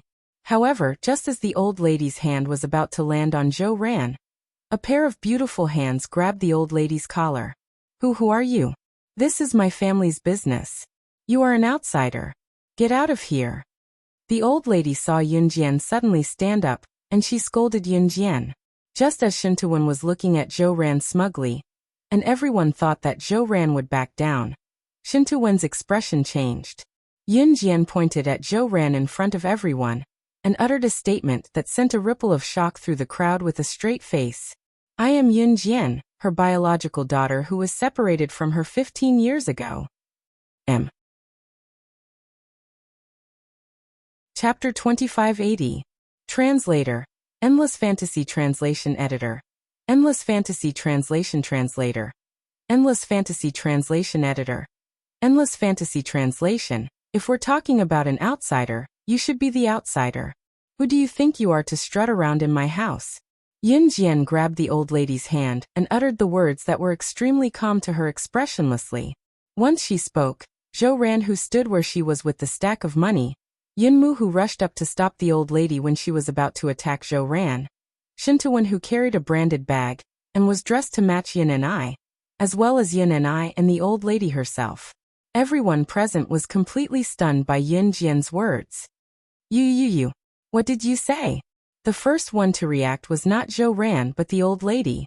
At this time, the old lady stared with her pair of black eyes, and a look of horror flashed across her face. Jian, you're your Jian? Zhou Ran stared at Yun Jian after she heard what she said. She stared at Yun Jian, her voice soft and her words heavy as she spoke with all her might. Yun and I was dumbfounded as well. The briefcase in his hand fell to the floor with a clatter. Didn't they say they were separated for 15 years? How could they find her? Shen Tuwen had heard of Yun Ni's family background as well, so she exclaimed in disbelief. The old lady's face was terrifyingly dark as well. Are you my elder sister? You're my Yin Jian Jiejia. Yin Mu was stunned. In the next second, she dashed to Yun Jian and threw herself into Yun Jian's arms. Sis. Yin Mu, who was 18 years old and 5 centimeters taller than Yun Jian, had short hair and looked exactly like a boy. She cried with all her might, tears streaming down her cheeks despite not shedding a single tear for more than a decade. Yin Mu was only 3 years old when Yun Jian was separated from her. When her younger brother was kidnapped, Yun Ying was already in her teens. But Yun Jian was no longer around, so she was the elder sister. From the day her parents divorced, Yun Xing cut off the long hair that she loved the most for more than 10 years. She swore that she would protect her mother like a boy, be the pillar of the family. She wanted to protect her mother from being bullied, so she forced herself to live as a boy. After witnessing Yun Jian's skills at the West Gate Market, Yun Mu's face was full of envy. If she had such skills, she wouldn't have been bullied all the time. When she found out that Yun Jian was her biological sister, and recalled the way Yun Jian had protected her, she burst into tears on the spot. She was also someone who had her elder sister protecting her. In response to the crowd's bewilderment, Yun Jian spoke calmly. I am. Just because you say so? What if it wasn't? How can you prove that you're Yun Jian who was lost 15 years ago? When the old lady heard that Yun Jian was her long-lost granddaughter, not only was she not agitated, she glanced at Yun Jian instead. To the old lady, other than boys, everyone else had nothing to do with her. Before Yun Jian came out of Zhou Ran's womb, the old lady was so nice to Zhou Ran that she looked like she was going to dig her heart out. When Yun Jian was born naturally and it was a girl, the old lady rushed home from the hospital in a huff and did not visit Zhou Ran again. When she found out about Yun Jian's identity, the old lady was not surprised at all. Instead, she loathed her even more. She must be my Jian. From the first time I saw her, I knew she must be. I can feel it. She's my Jian. Zhou Ran shuddered as the stack of bills in her hands fell to the floor. She rushed over to hug Yun Jian. Money was never as important as her child to Zhou Ran. Opening her mouth, Zhou Ran wanted to say something as happiness came too suddenly. She had thought about it countless times in her dream, but she could not bring herself to say it when she saw Yun Jian. Can you call me Mom? Zhou Ran asked, looking up at Yun Jian. Yun Jian looked back at her. Just when Zhou Ran and everyone else thought that Yun Jian would not say it, she pressed her red lips together and said expressionlessly, Mom. What Mom? Stay away from the Yin family from now on. You even took my son's money. So what if you found your daughter? Don't expect my and I, or to raise your daughter for you. You're the woman who lost my eldest grandson. Find my eldest grandson if you have the guts. The old lady pounced to pick up the bills on the floor, and started lecturing with clicks of her tongue. Translator, Atlas Studios editor, Atlas Studios. Chapter 2581. Translator, Endless Fantasy Translation Editor. Endless Fantasy Translation Translator. Endless Fantasy Translation Editor. Endless Fantasy Translation. Old Madam was afraid that when Yun Jian came back, Zhou Ran would ask her son for Yun Jian's living expenses. She also hated Zhou Ran for letting her grandson, Yunju, whom she had painstakingly obtained, be abducted. Mom! Yun and I shouted when she heard Old Madam's words. What's wrong? Did you rebel? Or are you going to go against your mom for a woman who has nothing to do with you? Don't forget that you're going to marry Wen next month. Wen isn't she? Old Madam did not wait for Yin and I to finish her words. She picked up the 100 yuan that had slipped from Zhou Ran's hands and stuffed it into her arms, as if she was afraid that someone would snatch it away. She glared fiercely at Yunjian, and Zhou Ran with her round eyes, as if she was afraid that Yunjian and Zhou Ran would snatch the 100 yuan from her arms. Auntie, I suggest that we let her do a DNA test to know if she's Ni's daughter. After all, Anai is already a big shot in our company. We must always be on our guard. Shen Tuan walked to old madam's side and held her hand as if she was following old madam's words. You're still calling me auntie. You and Anai are going to get married next month. Call me mom. Old madam's attitude toward Shen Tuan was completely different from Zhou Ran's. She patted the back of Shen Tuan's hand affectionately and said. After that, she looked at Zhou Ran with deep hatred and said, Did you hear that? I want you to bring this person who claims to be your daughter to do a DNA test. Also, don't even think about getting a single cent from my family. Bang! Just after old madam finished speaking, Yin and I slammed her fist on a wooden table. Quang quang quang. The wooden table made a huge shaking sound. Following the shaking sound, Yin and I roared at old madam angrily and hoarsely. Enough! Do you think I can't see through my own daughter? Do we need to do a DNA test to see if she's my daughter? I never agreed to the wedding next month. Get married yourself. Other than Ran, I won't marry anyone else in my life. Get out. Get out. Get out of here. Yin and I was usually an honest person, and Shen Tuan was also the reason why she liked Yin and I. If she married Yin and I in the future, with Ni's temper, Yin Ni's temper, she would be in charge of Yin Ni's way. Yin and I. Yin and I old madam. And was? Old Yin was old with da? Translation was translation old? Was translation? Translation? How? You. Damned woman, remember this. Don't think that I don't know how much money my and I borrowed from you. Should that money with Yin, should that amount, it at least money. If you don't return the money, I'll sue you in court tomorrow. Old madam was so frightened by Yin Ni's scolding that she took a few steps back. Then, she looked at Zhou Ran and screamed like a crazy woman. 100,000? After old madam screamed like a lunatic, Yin Jian looked up. Her eyes were cold, and her lips moved slightly as she spoke. That's right. 100,000. Your mother won't be able to save this amount of money even if she works her whole life. You're still pestering and or even after you're divorced. Your mother is the mistress. Old madam glared at Yin and I.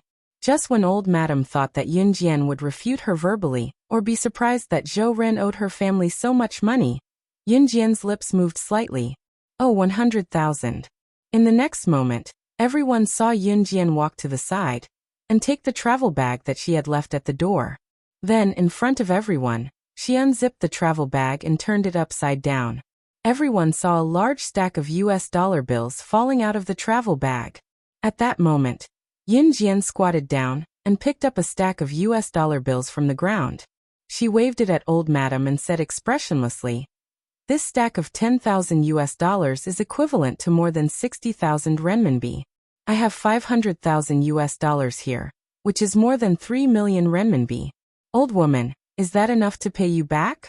Translator, Atlas Studios Editor, Atlas Studios. Chapter 2582. The stacks of banknotes were dug out from the travel bag. Although they weren't red Grandpa Mao banknotes, none of the people present had ever seen so much money in their lives. At this moment, they were all shocked and stood rooted to the ground. The old lady's eyes widened. Her pair of black eyes darted left and right, back and forth. Her face looked as if she had eaten feces and instantly turned as white as ice. Enough, enough, enough. The old lady looked as if she had been possessed by a ghost as she walked towards Yin Jian. Her eyes were filled with the pile of US dollar bills in front of Yin Jian. Just as the old lady was about to reach Yin Jian in an obsessive manner, a cold smile appeared on Yin Jian's face. Yin Jian's lips curved slightly.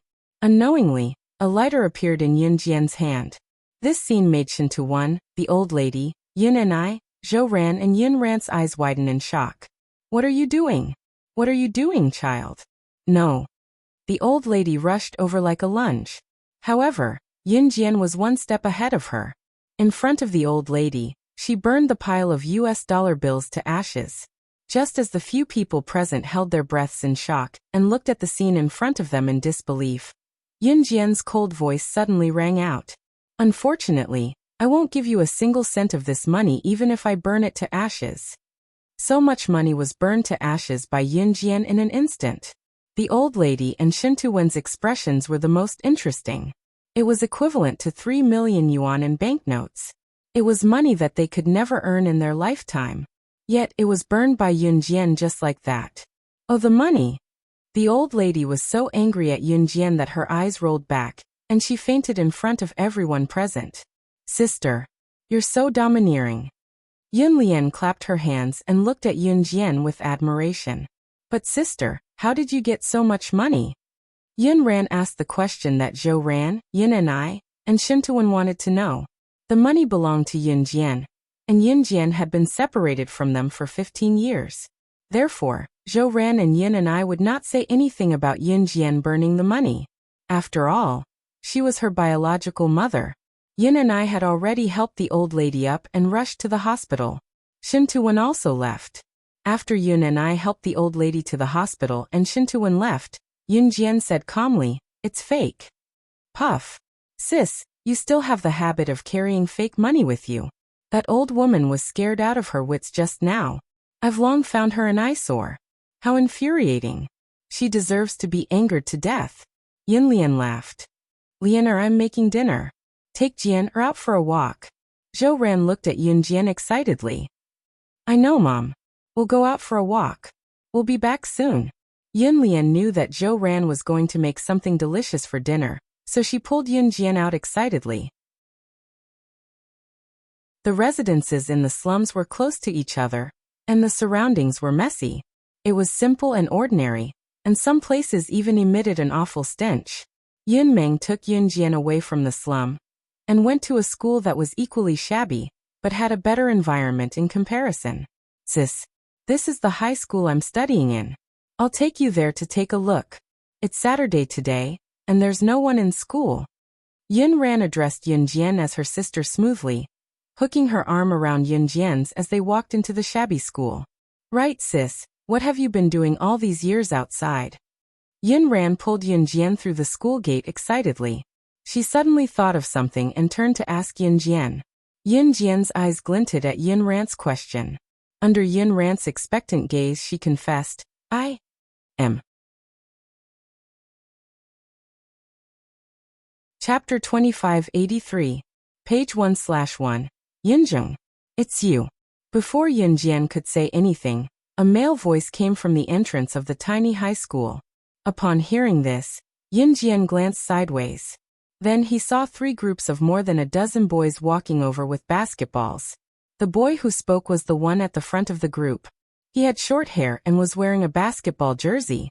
He was about 1.85 meters tall. He wasn't the most good-looking among the group of boys, but he was the type that was very pleasing to the eye. Following behind these boys was a group of infatuated girls. Even if this high school wasn't famous, there would always be good-looking boys and girls. This was inevitable. Zhou Qiong, are you guys practicing basketball here again? Yining looked at the boy and asked. Yun Jian could clearly see Yun Yao blushing slightly when she asked Zhou Qiong a question. Yes. Do you want to come along? Zhou Ming seemed to treat Yun Mu as a boy. He walked over and placed his hand on Yun Mu's shoulder in a very natural manner before asking. As he spoke, Zhou Qiong saw Yun Jian. He nodded and smiled at her before asking Yun Jian. Who is this? I've never seen him before. That's her elder sister. Yun Mu rushed to reply. As she spoke, Yun Mu's face was filled with happiness. Your sister? Your sister is back? Haha, I really wish you all the best. The boy named Zhou Qiong obviously knew about Yun Luo's family background, so he laughed and said, Hello, Sister Yun Jian. My name is Zhou Qiong. I'm a member of our school's basketball team. Zhou Qiong took the initiative to greet Yun Jian. Hello. For the first time, Yun Jian responded. Zhou Qiong, it's time to continue practicing basketball. It won't be long before we have to compete. One of Zhou Qiong's brothers shouted at Zhou Qiong from afar. Okay. Zhou Qiong replied. She then said something to Yin Ran and Yun Jian before walking over. Yin Jian accompanied Yin Yao to watch Zhou Qiong and the others practice basketball for half an hour. At 6 o'clock, the sun was about to set. Zhou Qiong wiped the sweat off his face with his clothes and walked to Yin Yao's side. Yin Mu was holding a kettle in her hand, knowing that she had prepared it for Zhou Qiong. Zhou Qiong, I've prepared some water for you. Just as Zhou Qiong was about to reach Yin Yao, a girl suddenly spoke up. As she spoke, the girl handed her water bottle to Zhou Qiong. Yin Han, why are you fighting with me over the water? You're not a girl. What if people see you handing water to Zhou Qiong and think you're a girl?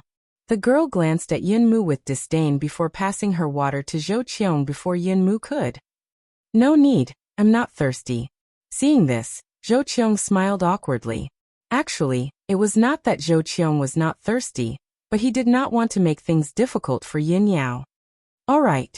Hearing this, the girl put the water back. The girl's name is Wan Yu. Bro, I'm here. Guess what I found for you? At this moment, a boy walked over mysteriously with a pile of things. What's that? Why are you acting so mysterious? Someone sat on the steps and asked while drinking water. It's a gun. One of my brothers stole it from home. I heard that it was used during the war in the last century. The parts are all scattered now, but you can admire it. The boy walked to the front of the crowd and showed the parts in his arms to everyone. Seeing this, everyone surrounded him. When these parts are put together, it's the gun that's often shown in movies? Wan Yu, the girl who was fighting with Yun, ran over the water bottle, looked at the parts in the boy's arms in amazement. Yeah, just by looking at these parts, I can't tell what kind of gun it is. The boy holding the parts nodded when he heard Wan Yu's words. Just as everyone was looking curiously at the parts in the boy's arms, a beautiful girl's voice suddenly sounded. The meaning of her words was like a thunderbolt that struck everyone on the spot and made them stare fiercely. This is a Type 64 handgun, the first handgun developed by Country Z. It was designed in 1964 and produced in 1980. It's a more ideal weapon for individual self-defense. Top reading website, M. Chapter 2584. Yin Jian's voice reverberated throughout the hall. Everyone was stunned when they heard what she said. Everyone slowly turned their heads to look at Yin Jian. Their eyes were filled with shock. You know guns? The boy who was holding a pile of gun parts for everyone to admire couldn't hide his shock when he heard Yin Jian's words. Wan Yu, the girl who had fought with Yin Jian to pass water to Zhou Qiong, and said that Yin Jian was a man. She also looked at Yin Jian in shock. The girls present were all good-looking. Yin Jian was the most outstanding among them. Everyone was a high school student who had never been out of the city and didn't have many distracting thoughts. Therefore, no one paid too much attention to Yin Jian. Although the people here were poor, they hadn't gone out into society. Therefore, everyone's thoughts were relatively simple. I'm interested, Yin Jian said under everyone's gaze. Interested? Even if you're interested, your family probably doesn't have the funds to let people read about guns, right? Wan Yu interrupted Yin Jian, as though she was eager to interrupt Yin Jian. As soon as she finished speaking, Wan Yu immediately turned to look at the boy holding all kinds of gun parts and added, Mu Zishi, other than loving to play basketball, I often see you guys reading books about guns after class, right? She's a girl. Her understanding of guns definitely isn't as profound as yours. Moreover, Mu Zishi, the gun you brought has already been turned into parts. How could she possibly recognize it? Wan Yu didn't hate Yin Jian to the bone at first sight. She also didn't have a reason to hate Yin Jian. However, girls generally held hostility towards women who weren't their friends. At least in their words, they wanted to gain an absolute advantage. Wan Yu was like that. Wan Yu, she's Yin Jian's older sister. Zhou Qiong awkwardly reminded Wan Yu, who thought she was very smart. Hearing this, Wan Yu's face stiffened. That's right, she actually forgot that Yin Jian didn't grow up with Yin Mu. Yin Han's elder sister had been separated when she was 5 years old. This was something that everyone knew. If that was the case, then what she said just now would not be valid. Now no one knew where Yin Jian had gone, and what she had done in the past 15 years. Cough. We only know the basics. Later, my brother will come over. My brother has a deep understanding of handguns. He can answer whatever we don't understand. I got this gun from one of my buddies. I want to show it to everyone first. Mu Zishi broke the awkward atmosphere as he opened his mouth and laughed. Actually, no one believed what Yun Jian said. After all, she was a girl. Would she really be interested in guns? But other people were not like Wan Yu, speaking so firmly. Yun Jian naturally saw it, but she didn't say anything else after saying that. Obviously, she didn't care about what others thought. Sister, I believe you. Yun Mu suddenly leaned over to Yun Jian's ear and whispered. Yun Jian heard this and looked up at Yun Mu. The moment Yun Jian looked over, Yun Mu winked at Yun Jian. Hey, my brother is here. Mu Zishi saw a boy walking over from not far away and stood up excitedly. Go Zi, hurry up and come over here. What kind of gun is this? Tell us. Mu Zishi saw his buddy and raised the pile of gun parts in his hand from afar. Hearing this, the people around them pricked up their ears as if they were waiting to watch a show. Just as everyone pricked up their ears to listen, Mu Zishi's buddy blushed as he was stared at by so many people. He touched his mouth and then said, I'm sorry. He touched his hand and said, I heard that this gun was taken from a foreigner. As soon as he said that, everyone looked at Yun Jian suspiciously. If it was taken from a foreigner, then it definitely wasn't a gun from country Z. It definitely wasn't a Type 64 pistol either. It had to be a foreigner's gun. It was named after a foreigner. Just as everyone was sizing up Yun Jian, Mu Zishi's buddy continued, and said something that stunned everyone. The model of the pistol is a Type 64. It's a handgun developed by Country Z. It's a type of self-defense weapon. Bookmark for easier reading. Chapter 2585. Translator. Endless Fantasy Translation Editor. Endless Fantasy Translation Translator.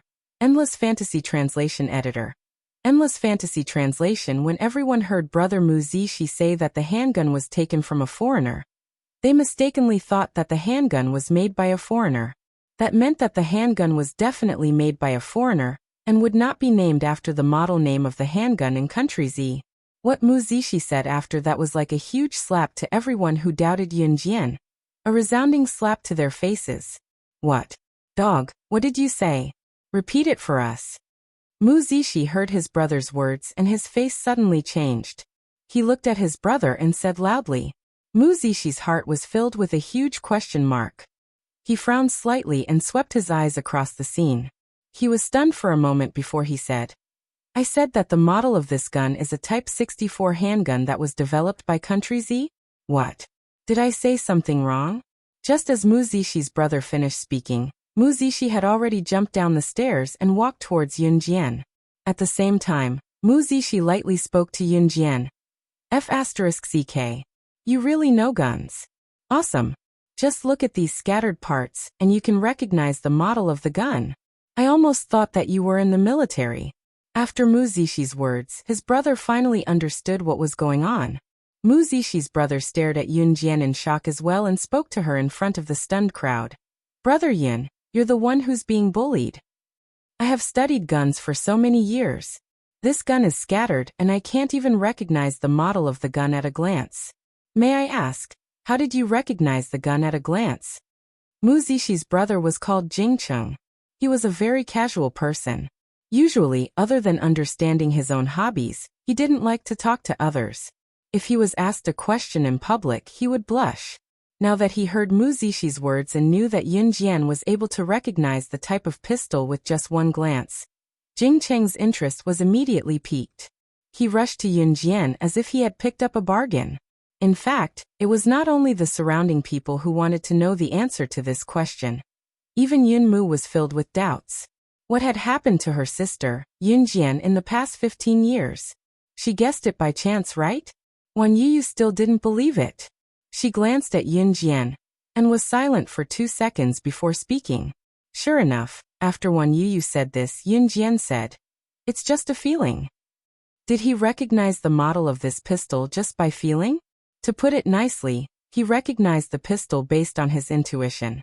But to put it bluntly, Wasn't it just a coincidence?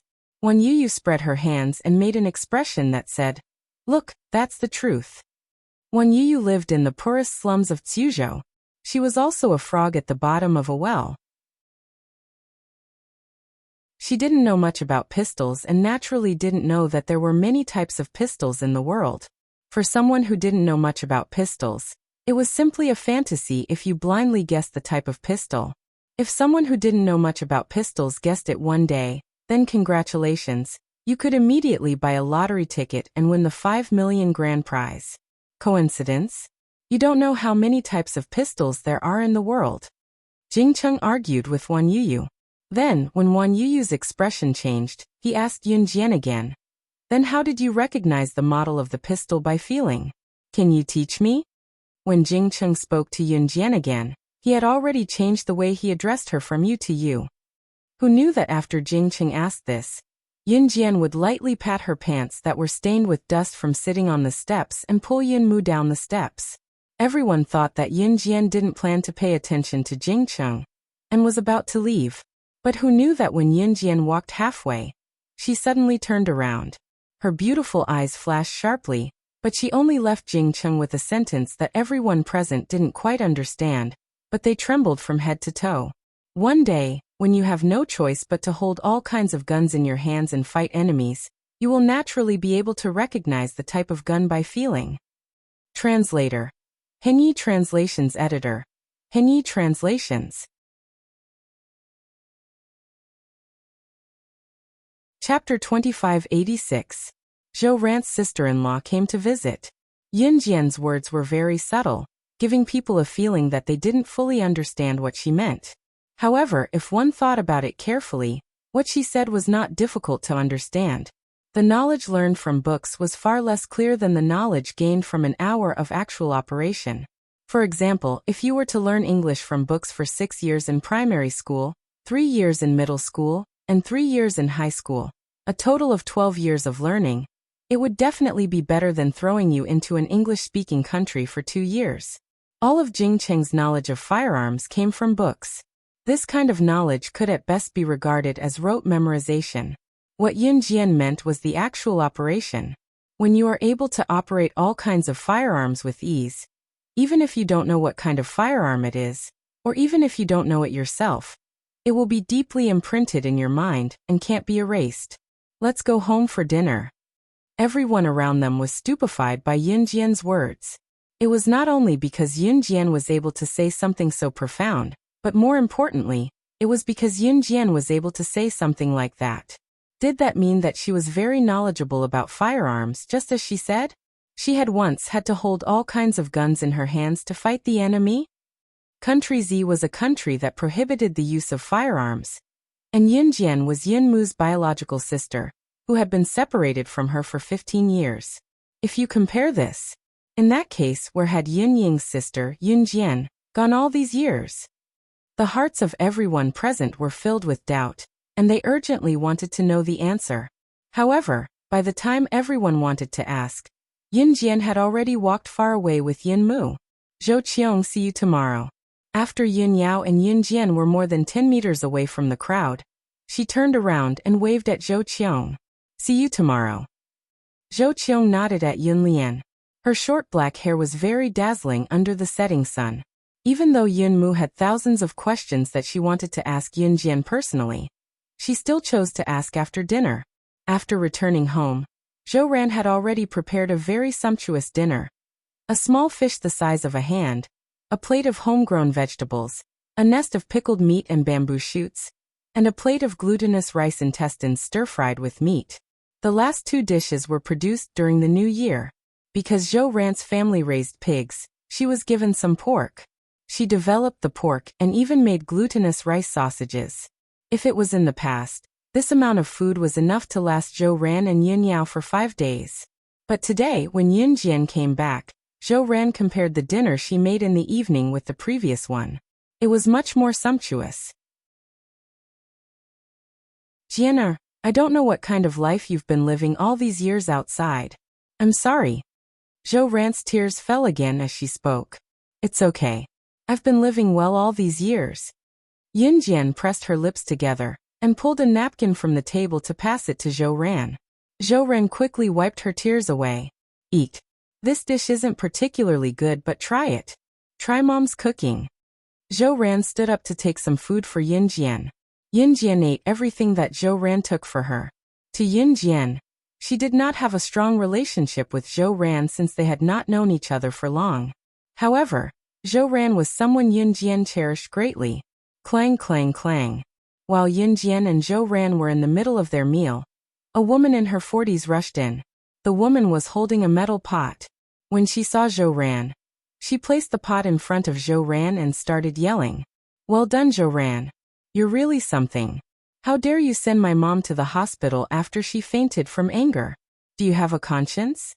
None of us have ever mistreated you when we were in the Yin family. How shameless can you be? My brother has already shown off to you. You're still clinging to him.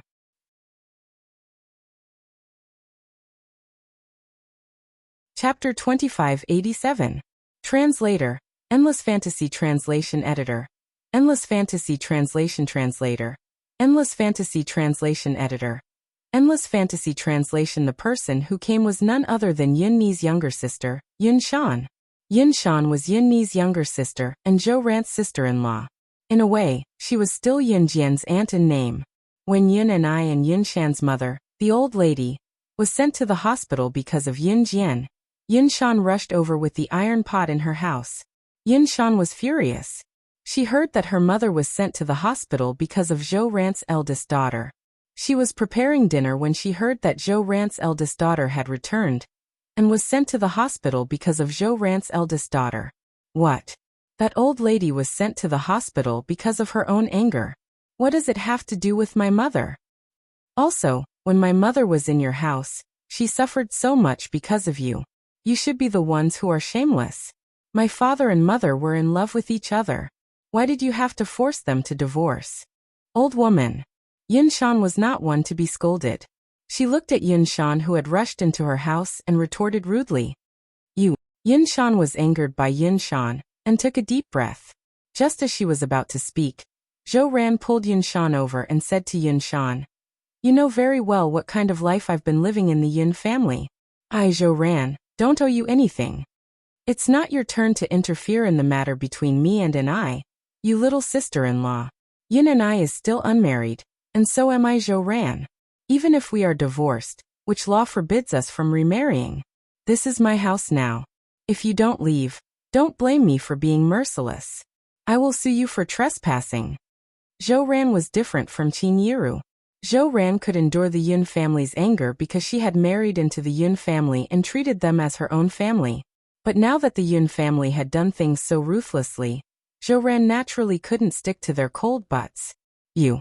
Zhou Ran, you. Yin Shan was speechless.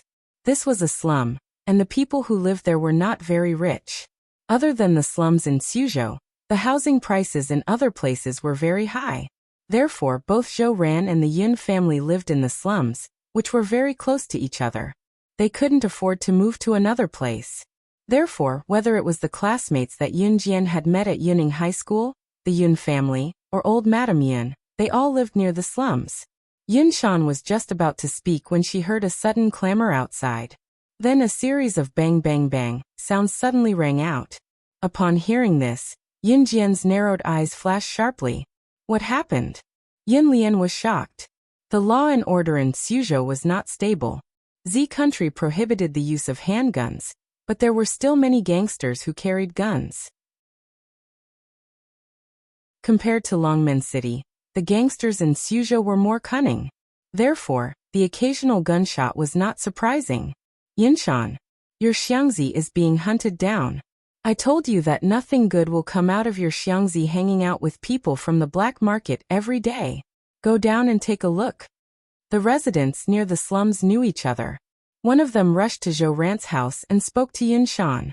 Yin Shan's face paled at the words, and she ran down the stairs quickly. The resident obviously knew many people. She glanced at Zhou Ran and hesitated for 2 seconds before speaking to Zhou Ran anxiously. Although you and Yin and I are divorced, I can see that both of you love each other as much as before. I saw Yin and I and Xiangzi together outside just now. They're probably being hunted down together now. Zhou Ran stumbled down the stairs as soon as she finished speaking. Yin Lian and Yin Jian followed closely behind her. After going around 2 junctions, they were getting closer to the sound of gunshots. Yin Jian saw Zhou Qiang, Wan Yiyu Muzishi, and Jing Cheng whom she had met in school earlier. They were standing there after hearing the gunshots. They were still some distance away from where the gunshots were, but when they heard the noise, all the neighbors came out to see what was going on. It was common knowledge that Yin Shan's husband was a gangster. What's going on? Zhou Ren rushed over to ask. Judging by the sound, it's not good. I heard that Yin and I sent her mother to the hospital and came back. How did this happen? An old man spoke anxiously as he propped himself on the ground with his walking stick. What should we do then? Zhou Ran's face was pale. I've already asked someone to contact the police station. I just don't know if we can make it in time, someone said. Just as the words were spoken, the group saw a slender silhouette walking past them. Yin Jian was walking around the crowd toward the source of the gunshots. Jin, what are you doing? Zhou Ran hurried over to stop her. Sis, I know you're worried and so am I. But there's nothing we can do if we go. Yin Lian spoke up as well, her panicked expression betraying her. Just when everyone thought that Yun Jian was frightened by the incident, they saw Yun Jian pulling out a shiny silver pistol from her waist case right in front of Zhou Qiang, Wan Yuyu Muzishi, Jing Cheng, and everyone else. Everyone was stunned. Yun Jian glanced sideways at Yun Zhan with a red smirk on her face, as she uttered something that caused an uproar and stupefied everyone present. Didn't you want to know what I've been doing all these years outside? I'll tell you with my actions now. Translator. Pinyi Translations Editor. Pinyi Translations. Chapter 2588. As soon as Yun Jian finished speaking, she stood in front of everyone. Her slender, tall, and flawless figure deeply attracted everyone's attention. Coupled with the words that just came out of her red lips, Yun Lian, who was standing in the front and looking at Yun Jian, suddenly widened her dark eyes. It was a shiny silver Browning pistol. The pistol was very light and made people want to reach out and touch it just by looking at it. At least Jing Cheng, who loved guns very much, widened his eyes. He was shocked that Yun Jian had a pistol and envied the pistol in Yun Jian's hand. That's a Browning pistol made in Country M. It's very popular on the market, and one of the most difficult pistols to get. Just when everyone was shocked that Yun Jian had a gun in her hand, whether it was Wan Yuyu, Muzishi, Zhou Qiang, Yun Ran, Yun Lian, Zhou Ran, or Yun Jian's nominal aunt, Yun Shan, all of them widened their eyes after Yun Jian finished speaking. Jing Cheng's surprised and stunned words were also heard. At the end of his words, everyone was stunned again by Jing Cheng's words. They were not only shocked by Yun Jian's words, but also shocked by the gun in Yun Jian's hand. They even questioned what kind of person Yun Jian was. She could actually get the most popular pistol on the market, which was extremely difficult to get. She was not an ordinary person. She could do it. He was indeed a young man who loved guns to the bone. Even at this time, he still remembered the model of the gun. Yun Jian smiled. It had been less than 20 seconds since Yun Jian had taken out the silver pistol and said those words. After hearing Jing Cheng's words, she took out another Beretta 92F pistol from the waist case on her other side, which was so hidden that no one could see it, and threw it at Jing Cheng. Yun Jian suddenly threw a gun at him. Jing Cheng didn't know why. He hurriedly caught the Beretta 92F that Yun Jian threw at him. When he raised his head, Yun Jian had already disappeared. He only left behind a sentence that made Jing Cheng's blood boil. Protect my sister and mother for me, and I'll give you this pistol. The group of people who were left behind blinked their eyes fiercely. Their hearts were filled with complex emotions. Especially Wan Yuyu, her expression changed the most. Yun Lian lived like a boy and even fought with boys. She did not act like a girl at all. This was the reason why Wan Yuyu had always mocked Yun Mu. When he first met Yun Jian, he thought that as Yun Jian's older sister, Yun Jian should be gentle and virtuous. But she actually carried such a dangerous handgun with her at all times. The girls in the Yun family were each more ferocious than the other. Were they all the same as the boys? No, they were even more manly than the boys. In an alley at the entrance of the slum, Yun Shan's husband, Xiangzi, dragged Yun and I into an alley to hide. The two of them hid behind a pile of garbage that was 5 meters high at the entrance of the alley. Yun Shan's husband, Xiangzi, was called Wen Zhengxiang. Unlike his wife, Yun Shan, Wen Zhengxiang was a very upright person. In his early years, because his family was poor and could not afford to eat, they could not even afford to raise the children at home. Therefore, Wen Zhengxiang joined the black market gang in Suzhou. After rolling around in the gang for a few years, Wen Zhengxiang was now a well-known figure in the Suzhou gang. However, because of this he had made many enemies. This time, the person who suddenly chased after him was his mortal enemy. Yin and I, you go first. Go around the back of the alley. Run. When Zhengxiang saw that the road was blocked, he pushed Yin and I and shouted, "Ah! Run! No one can run away." As soon as Wen Zhengxiang finished speaking, 4 or 5 pistols were aimed at Wen Zhengxiang and Yin and I from different angles. A man with a big X scar on his face appeared in front of Wen Zhengxiang and Yin and I. He smiled wickedly. "Wen Zhengxiang, I caught you this time. You're dead. You'll die on your own. You even dragged a relative down with you. How nice." The man glared at Yin and I fiercely, waved his hand at his subordinates and shouted, "Fire!" Beat the two of them into a hornet's nest. Bang bang bang bang bang. As soon as the man finished speaking, a series of gunshots rang out. The man's 5 subordinates, who were holding guns and pointing the muzzles at Wen Zhengxiang and Yin and I, were shot in the wrists one after another along with the gunshots. The guns fell to the ground. The man's subordinates held their wrists and shouted. When the man saw this, he was so scared that his face turned pale. He quickly turned his head to look. 10 meters away, he saw a young girl standing on the second-floor balcony of a house. She calmly put away her pistol and looked at him coldly. Then, she said something that would send people to hell. "Who dares to touch a strand of my father's hair? I'll blow your head off." Come. Wonderful book house.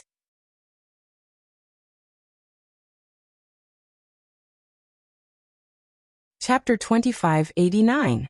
The man's expression changed drastically when he saw his 5 subordinates being shot by Yun Jian in the wrists that were holding their guns.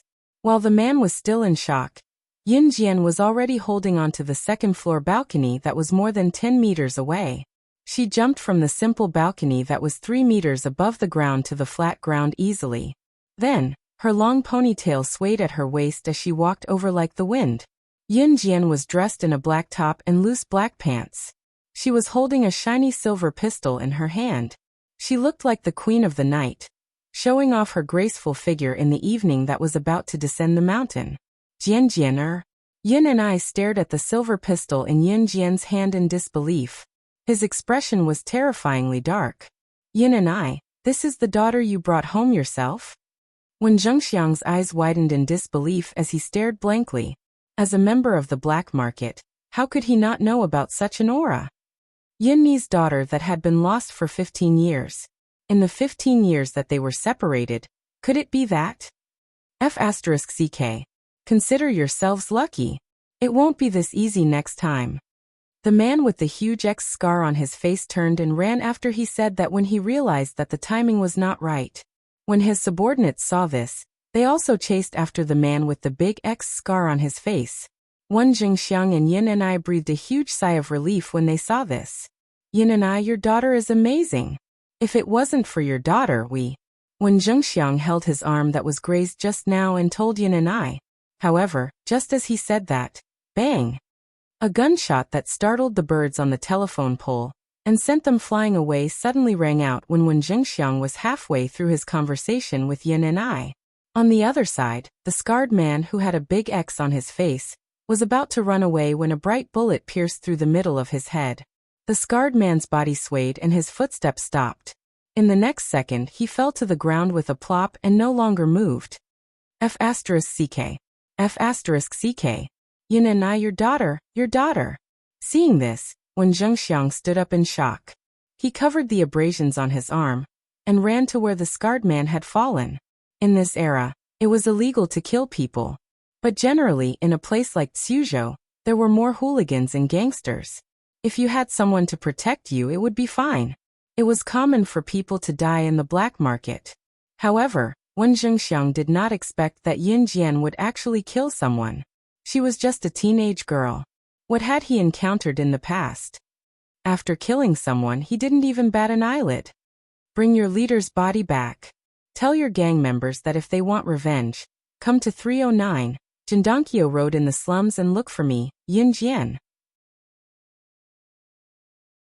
Without waiting for Wen Zhengxiang to speak, Yin Jian put away her gun and coldly spoke to the dead man's subordinates.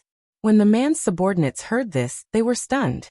In the next second, they lifted the man's body and left as if they were fleeing. It was only when everything quieted down that when Zhengxiang looked at Yin Jian, scratching his head throbbing, he looked at her and said, "I'm sorry. How could you kill him? You'll have to go to jail." Yin and I also walked over, trembling all over. She was trembling because Yin and I was afraid that her daughter would be forcibly arrested and sent to jail as soon as she came back. It was all his fault. It was all because he, as a father, did not do his duty and did not educate her properly. Yin and I also scratched her head.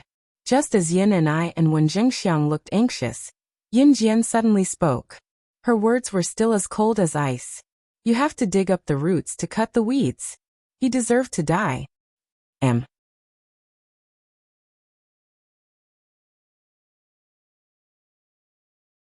Chapter 2590.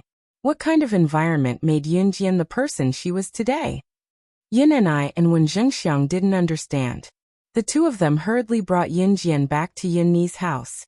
The neighbors who were standing at the intersection and didn't dare to go forward when they heard the gunshots had already gone home. Only Yin Ran's classmates, Zhou Qiang, Wan Yuyu Muzishi, Jing Cheng and Yin Shan followed in. "Dad, what's wrong with you guys being so flustered? Also, you guys should be fine just now, right? Dad, did sister save you guys? Sister is also a gangster like uncle-in-law, right?" Yin Ran looked at Yin and I and asked curiously. As she spoke, she looked up at her uncle-in-law, Wen Zhengxiang. "Lian, or let your classmates go home first." Yin and I glanced at Zhou Qiang and the others and said to Yin Ran in a panic, "Uncle, we won't say anything. We just want to hear how Yin Ran's sister saved you and uncle-in-law just now." Wan Yuyu said after Yin and I finished speaking. This was an interesting matter. Of course, everyone wanted to know what had happened as soon as possible. Therefore, none of them were willing to leave. "You guys, nothing happened just now. Nothing happened," Yin and I said against her will. As she spoke, Yin and I pressed her fingers to her forehead and revealed a helpless expression. Once this kind of thing happened, the gang that the man who was shot by Yin Jian belonged to would definitely come looking for them. Just now, that man did want to kill Yin and I and Wen Zhengxiang, but that man definitely had someone protecting him. Now Yin Jian killed him instead. "Yin and I, come here." Wen Zhengxiang waved at Yin and I. When Yin and I came over, Wen Zhengxiang leaned over and whispered in Yin Ni's ear, "I'll go to our gang and beg our boss to see if he can save your daughter." As he spoke, Wen Zhengxiang ran out of the door. "Xiangzi, please." Yin and I shouted at Wen Zhengxiang. Both of them thought that Yin Jian had killed that man and had no power or influence. She was doomed for the rest of her life. However, what they didn't know was that when the two of them were extremely anxious, Yin Jian was sitting on the bench with a calm expression, without the slightest trace of panic. Zhe Province, Min City. Mu Ying's house. Mu Ying, who had taken the medicine made by Yin Jian, was completely fine. It wouldn't be a problem for Mu Ying to live for a few more decades. The feeling of her body rejecting her soul had already disappeared. Mu Ying and Mad Dragon began to live a sweet life again. However, Mu Ying found that after she gave her body to Mad Dragon, although the two of them ate a lot of forbidden fruit, Mad Dragon didn't take off his shirt every time they did it. Even when she boldly proposed to take a bath with him with a blushing face, Wild Dragon rejected her flatly. This made Mu Ying very uncomfortable. However, she wanted to take a bath with him. Walala. The sound of Mad Dragon taking a shower came from the bathroom. Mu Ying took the bathroom key and quietly walked to the bathroom door. She inserted the key into the bathroom door lock. With a kacha sound, the door was opened by her. However, when she entered the door, Mad Dragon had already put on a bathrobe, and was looking at her with his arms crossed. Seeing this, Muing pouted and turned to walk out. Break up, break up. I want to run away from home. Just as she turned around and took 2 steps, Mad Dragon rushed over and hugged Muing from behind. I won't allow it. Even if you die, you can only die in my arms. Muing took advantage of the moment when Mad Dragon reached out and hugged her back to pull off the tie on Mad Dragon's bathrobe. She turned around and looked at Mad Dragon's upper body with a look of success on her face. However, what she saw were deep and shallow marks that were obviously imprinted not long ago. It looked like a chest that had been deliberately tortured. The wounds were shocking. Come. Wonderful book house. Come.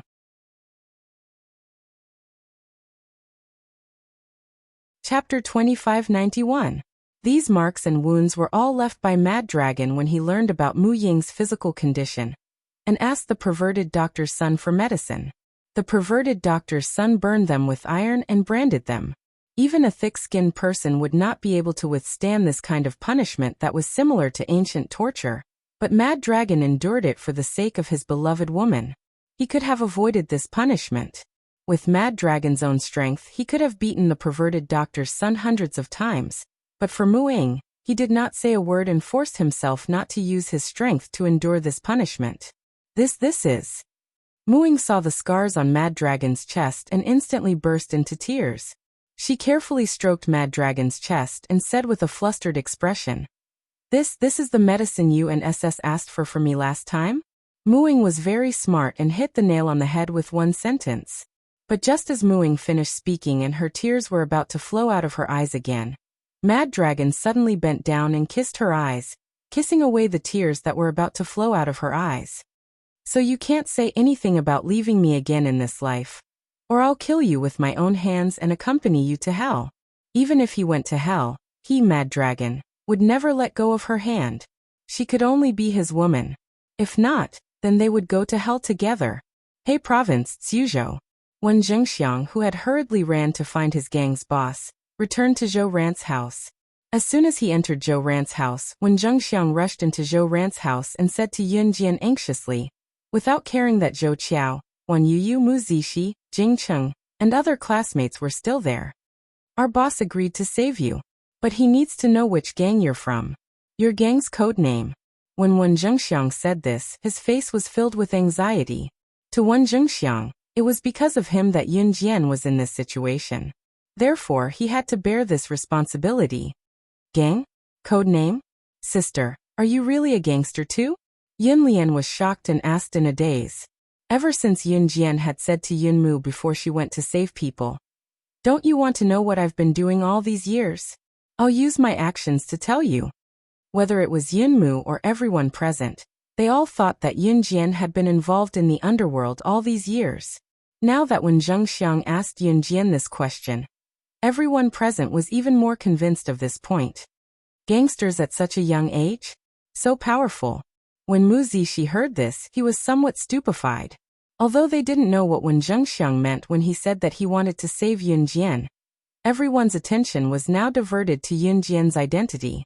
Seeing that Yun Jian didn't speak for a long time, Wen Zhengxiang immediately spoke. Our gang is a reputable gang in Country Z.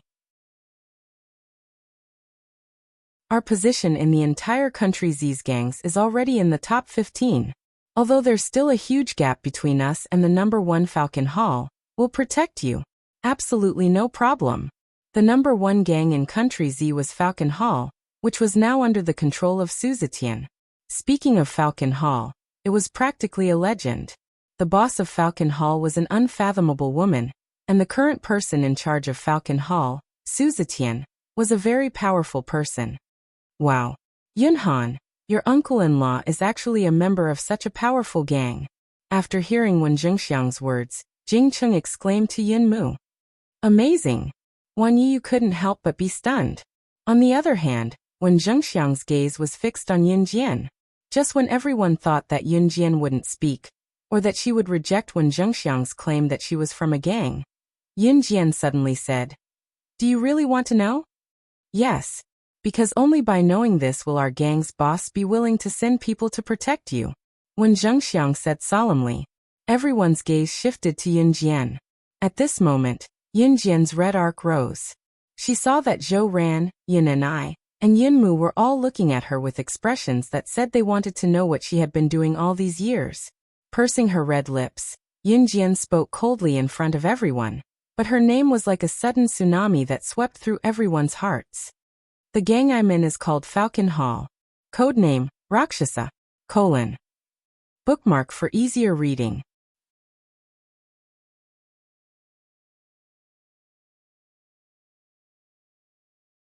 Chapter 2592. Page 1/1. Everyone sucked in a deep breath when they heard Falcon Hall. Yin Jian was actually from Falcon Hall. It was no wonder that she possessed such strength. Falcon Hall was indeed a legendary gang. A young girl of Yin Jian's age could be trained to such an extent. Everyone's eyes widened, and their jaws dropped when they realized that Yin Jian was actually from Falcon Hall. After all, not everyone could join a gang like Falcon Hall just because they wanted to. If the three words Falcon Hall had led the crowd to believe that Yin Jian had joined Falcon Hall and become an insignificant figure, it would have been the truth.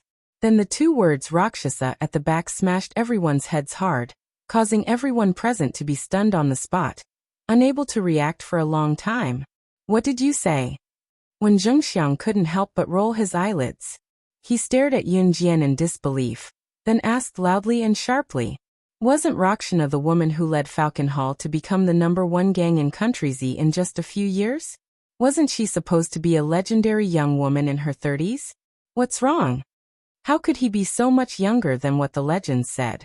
Mu Zishi was also looking at Yin Jian in astonishment. He licked his dry lips, completely losing his composure in front of his classmates. Obviously, there were many gangs in Suzhou, and the security there was not very good. Therefore, the people in Suzhou were more gangsters, especially those who lived in the slums. They were completely different from Qin Yiru and the others who lived in Xinjiang town and Longmen City. Everyone knew about these gangs. Mu Zishi looked at Yin Jian's back in front of him. Just as he was about to shout, he saw Yin Jian slowly turn around. Her high ponytail flowed naturally, giving off a cool and forthright feeling. All around, the silence was frightening. Yin and I, Zhou Ran and Yin Mu were so shocked that their faces trembled slightly. Yin Shan was pale with fright. Wen Zhengxiang's expression changed slightly, but he was also slightly stunned. As for Yin Mu's classmates Zhou Qiang, Wan Yuyu, Mu Zishi and Jing Cheng, they were stunned when they heard that Yin Jian was the nationally renowned boss of Falcon Hall at such a young age. After a while, Yin Jian, who stood in front of everyone, turned slightly, her lips curling into a stunning red arc as she nodded without denying it. "That's right. Falcon Hall is mine." 10 minutes later, Yin Jian sat on one of the few benches in Zhouran's house, surrounded by a dozen pairs of eyes. "God, I can't believe it. Falcon Hall was founded single-handedly by Yin Ai's sister." Zhou Qiong scratched her short hair and asked Yin Jian in astonishment. "The legendary boss of Falcon Hall, Luo Sha, is a woman whose talent, strength, and looks are on par with hers. Looks like she really lives up to her name." Mu Zishi adjusted his glasses on the bridge of his nose and said knowledgeably, "I was worried for nothing." When Zhengxiang said with a smile, as he wiped the sweat from his forehead that he had just been scared out of. Yin Jian ignored everyone's shocked gazes. She stood up and scanned the surroundings. Then, her gaze landed on Yin and I, Zhou Ran and Yin Mu. She said, "I can't tell you everything that happened in the past 15 years, but since I'm back, I won't let you live like that anymore. I bought a villa worth 30 million yuan in the modern villa forest on the outskirts of Suzhou. Take it as my gift to you." Translator, Atlas Studios Editor, Atlas Studios.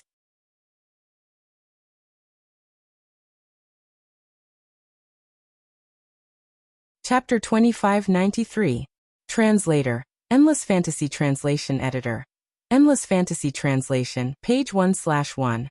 The poorest people in Suzhou lived in the slums. The wealthiest people in Suzhou lived in the modern villas in the suburbs. One would have to be worth at least 5 million yuan to move to the modern villas in the suburbs. In this era, a villa worth more than 30 million yuan was the kind of luxurious villas that were often shown in television dramas. It would take 3 to 5 minutes to drive from the villa's entrance to the Shen family's courtyard. Yin Jian's words were undoubtedly a blow to everyone present. F***ck. Mu Zishi slapped the table hard and stood up at once. Due to the shock, Mu Zishi accidentally tripped when he stood up and fell to the floor with a thud. He did not even care about the pain as he looked up at Yin Jian. F***ck. Rich. Bro, help me check if my heart is still in my chest. Oh my god, I'm about to pee my pants. Mu Zishi grabbed his buddy Jing Cheng's hand, looking like he had aged from the shock. Cut it out. Jing Cheng hit Mu Zishi while he was down and pressed his finger against Mu Zishi's forehead. Wan Yuyu's entire body had already stiffened into a stone statue, not moving at all. Yin Shan was so envious that her saliva was about to drip onto the floor, but when Zheng Xiang's expression remained unchanged. Logically, Zhou Ran and Yun and I, as Yun Jian's biological parents, should be overjoyed. After all, Yun Jian had been doing well all these years to be able to give them a villa worth 30 million yuan as a greeting gift. However, Zhou Ran sensed something when she heard Yun Jian's words. She rushed to Yun Jian under everyone's gaze and grabbed Yun Jian's hand to ask Yun Jian loudly. Jian, are you still leaving? Aren't you going to stay by our side? As expected of her biological mother, Zhou Ran immediately understood the meaning behind Yun Jian's words. Big sister, are you not going to live with us? Yunin also looked at Yun Jian with an expectant expression and asked. Everyone's heart tightened slightly. Everyone hadn't realized it earlier, but now they all realized it. Since Yun Jian was the boss of Falcon Hall, Rakshasa, it meant that her future path would be completely different from the rest of them. Naturally, her life could not be fixed in the small Tsuzhou of He province. Under the expectant gazes of Yun Mu, Zhou Ran and Yun and I, Yun Jian's raised eyebrows slightly smoothed out.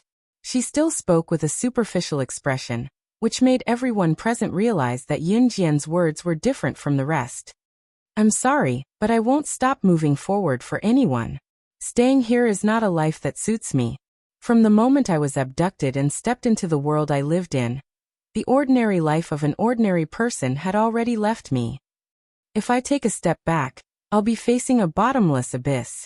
There's no room for choice. So this is all I can do for all of you. Yin Jian's words were a little confusing to those who heard her. Yin Jian's identity as the boss of Falcon Hall, Rakshasa, was destined to be extraordinary. In spite of it, the group understood the other meaning behind Yin Jian's words. Could it be that her identity was far more than that? They could not help feeling doubtful. Just as they were feeling doubtful, Yin Jian, who was sitting on the bench in front of them, stood up.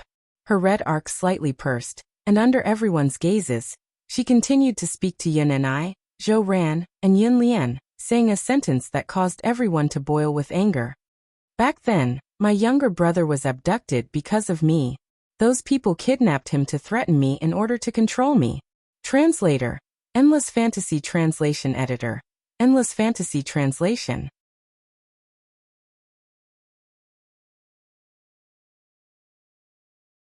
Chapter 2594. Originally, Yin and I, Zhou Ran, and Yun Mu were still grieving over Yun Jian's unwillingness to live a normal life with them. Yun and I and Zhou Ran even hated themselves for losing Yun Jian back then, which put Yun Jian in a dilemma. The boss of Falcon Hall must have gone through a lot to get to where she was today. However, Yun and I, Zhou Ran, Yun Mu, Wan Zhengxiang, Yun Shan, Zhou Ran, Wan Yuyu, and everyone else present still underestimated Yun Jian's status. They thought that being the boss of Falcon Hall was already an incredible thing. However, everyone knew that being the boss of Falcon Hall was not enough for them to go through a lot of hardships to dig out Yun Jian's family background, and then come all the way to Tsuzhou to kidnap Yun Jian's biological brother, Yun Zhu, to threaten Yun Jian. Then did Yun Jian have another identity? When Zhengxiang widened his black eyes and stared straight at Yun Jian.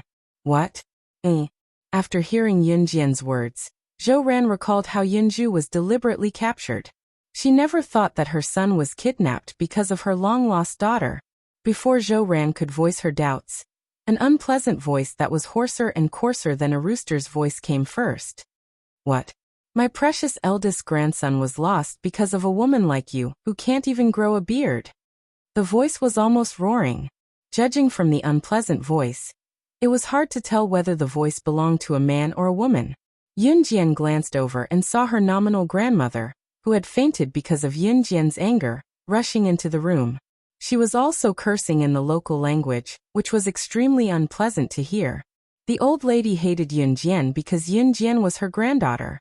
As soon as she entered the room, the old lady happened to hear Yun Jian say that her bastard grandson was lost because of Yun Jian. Therefore, the old lady's disgust for Yun Jian instantly exploded to the freezing point. When the old lady entered the room, everyone in the room saw that there were many people following behind her. When Zhou Ran saw the group of people following the old lady, her expression changed. You better make yourself clear. How is it because of you that my grandson was lost? Give my grandson back to me. Otherwise, the Yun family will not let you off. The old lady glared fiercely at Yun Jian with bulging eyes. Behind the old lady were all the aunts and aunts of the Yun family. Everyone who had anything to do with the Yun family was here. Everyone lived in the slums, so even the commoners had formed cliques. Whichever family had more people would be able to do whatever they wanted in the slums. Everyone look. This is my unfilial granddaughter. You heard it. My pitiful grandson was harmed by this damned woman, who can't even grow a mane after being hacked 1,000 times. I don't know who she offended. She even caused the death of my poor grandson. The old lady called Yun Jian a woman who couldn't grow a penis. Just from thinking about it, one could imagine how stubborn the old lady's preference for boys was. The old lady and the others did not hear Yun Jian calling herself the boss of Falcon Hall. Now the old lady took the lead and rushed into the room to surround Yun Jian, Zhou Ran and the others. Mom, why are you out of the hospital so soon? Yun and I glanced at the old lady. What? You unfilial son, do you want me to die in the hospital? The old lady put her hands on her hips and looked arrogant. After she finished speaking, the old lady pointed at Yun and I, and said to the group of Yun family members she brought with her. Everyone help me catch this unfilial son. Yun and I has to agree to the wedding next month even if she doesn't want to. I've worked so hard to raise you. Don't tell me that I can't control you. The group of Yun family members that the old lady brought with her were all her relatives. 2 of them were the old lady's sons other than Yun and I, and a few of them were the descendants of Yun Ni's father's brothers. All her close relatives were present. After the old lady finished speaking, the group of adults from the Yun family immediately rushed over fiercely to catch Yun and I. Yun Ni's eyelids twitched. Zhou Ran's heart ached. Back then, the old lady had forced Zhou Ran and Yun and I to divorce like this. However, just as the large group of Yun family members were about to approach Yun and I, a petite figure stood in front of Yun and I. The beautiful girl looked up slightly. In front of the dozen or so tall and strong men of the Yun family, she did not show a trace of fear. On the contrary, she expressionlessly curled her lips and provoked them. If you want to take my father away, defeat me first. Wonderful book house.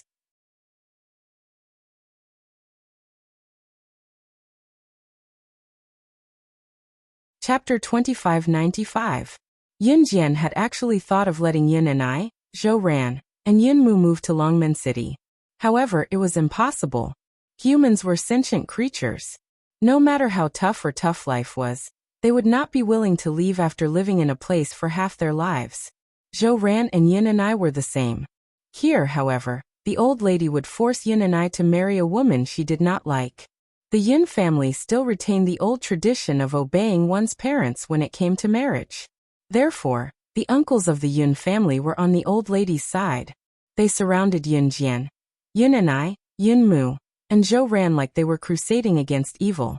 Logically, even if Yun Jian was the boss of Falcon Hall, it should be a little difficult for her to face so many people, should it not? In spite of it, Wen Zhengxiang did not think so much. Stop it. Stop it now. Jeez. Wen Zhengxiang was afraid that the Yun family would really lay their hands on Yun Jian, so he quickly stepped forward to stop them. Yun Jian, she was, Xiangzi, stay out of this. Move aside. Otherwise, we'll beat you up too. A tall and plump middle-aged man from the Yun family pushed Wen Zhengxiang away and hollered. The tall and plump middle-aged man glared at Yun Jian as he spoke. Little girl, you're so arrogant. I'll give you one more chance. If you don't move aside, I'll kill you. The tall and plump middle-aged man bellowed as if he was quarreling. Those who were seated at the side trembled when they heard him. The tall and plump middle-aged man was Yin Zhou, who was 195 meters tall. He was the strongest person in the Yin family, and was very obedient to the old lady. Yin Zhou was the old lady's other son. In terms of seniority, he was ranked after Yin and I. Strictly speaking, he was Yin Jian's uncle. The old lady wore a smug expression when she saw this. Yin Zhou stretched out his muscular arm and swung it at Yin Jian in front of everyone. There was no way Yin Jian's petite frame would be able to take the blow. Jian, Jian Yin and I and Zhou Ran shouted, and were about to rush forward. However, before Yin Jian could smash his arm, which was 3 times as thick as Yin Jian's thigh, Yin Jian's petite figure gently moved to the side. In the next second, her nimble snake-like hands coiled around Yin Zhou's arm, which was 3 times as thick as her thighs, and fiercely grabbed him.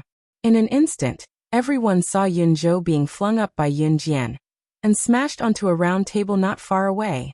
The shabby round table instantly collapsed. The newspapers, bowls, and chopsticks on the round table all slipped to the ground. Ah! By the time Yin Zhou reacted, he had already been flung away by Yin Jian. He let out a painful wail. Zhou, you, how dare you? The old lady stared at Yin Jian, surprised by Yin Jian's ability, and abhorred Yin Jian for daring to touch her precious son. Auntie, where's your precious grandson now? Aren't you going to ask? A woman who came with the old lady reminded the old lady. The old lady came back to her senses at that, and looked up at Yin Jian, speaking to Yin Jian with a chilling expression. You touched my son, and caused my grandson to be kidnapped. Now tell us clearly, why did those people kidnap my grandson? What exactly did you do? Let us find my grandson, and I'll let bygones be bygones. The old lady was still confident, refusing to give up until she saw the coffin. Everyone's heart sank when they heard what the old lady said as they turned to look at Yin Jian. Even Yin and I, Zhou Ran, Zhou Qiong, and Mu Zishi, who had heard from Yin Jian that she was the boss of Falcon Hall, all looked at Yin Jian.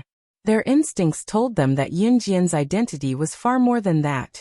They thought that Yin Jian would retaliate verbally with the old lady's threatening expression, or that she would not mention what she had done in the past to attract people to kidnap Yin Zhu and threaten her. However, Yin Jian stepped on the newspaper that had slid to the ground from the table, and kicked it in front of everyone. On the newspaper, there was a headline titled, "Many young children were kidnapped and sent to assassin organizations to train for many years to become killing machines, killing 1,009 people in 3 years." Everyone's hearts trembled when they saw this. If they guessed correctly, it was the same for Yin Jian 15 years ago. Just when everyone was puzzled and had a vague answer in their hearts, Yin Jian raised her slightly lowered eyes in front of everyone. Under her bangs, her dark eyes were instantly dyed red with blood vessels. Under everyone's gaze, she said something that made the old lady faint. The Yin family members scared half to death, and Yin and I, Zhou Ran, Zhou Qiong, and the others terrified and shocked. I've killed many people over the years, so naturally, I've made more enemies. If they touch my father again, I don't mind killing a few more.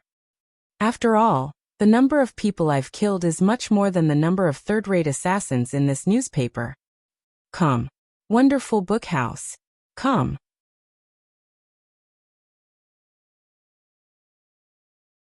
Chapter 2596.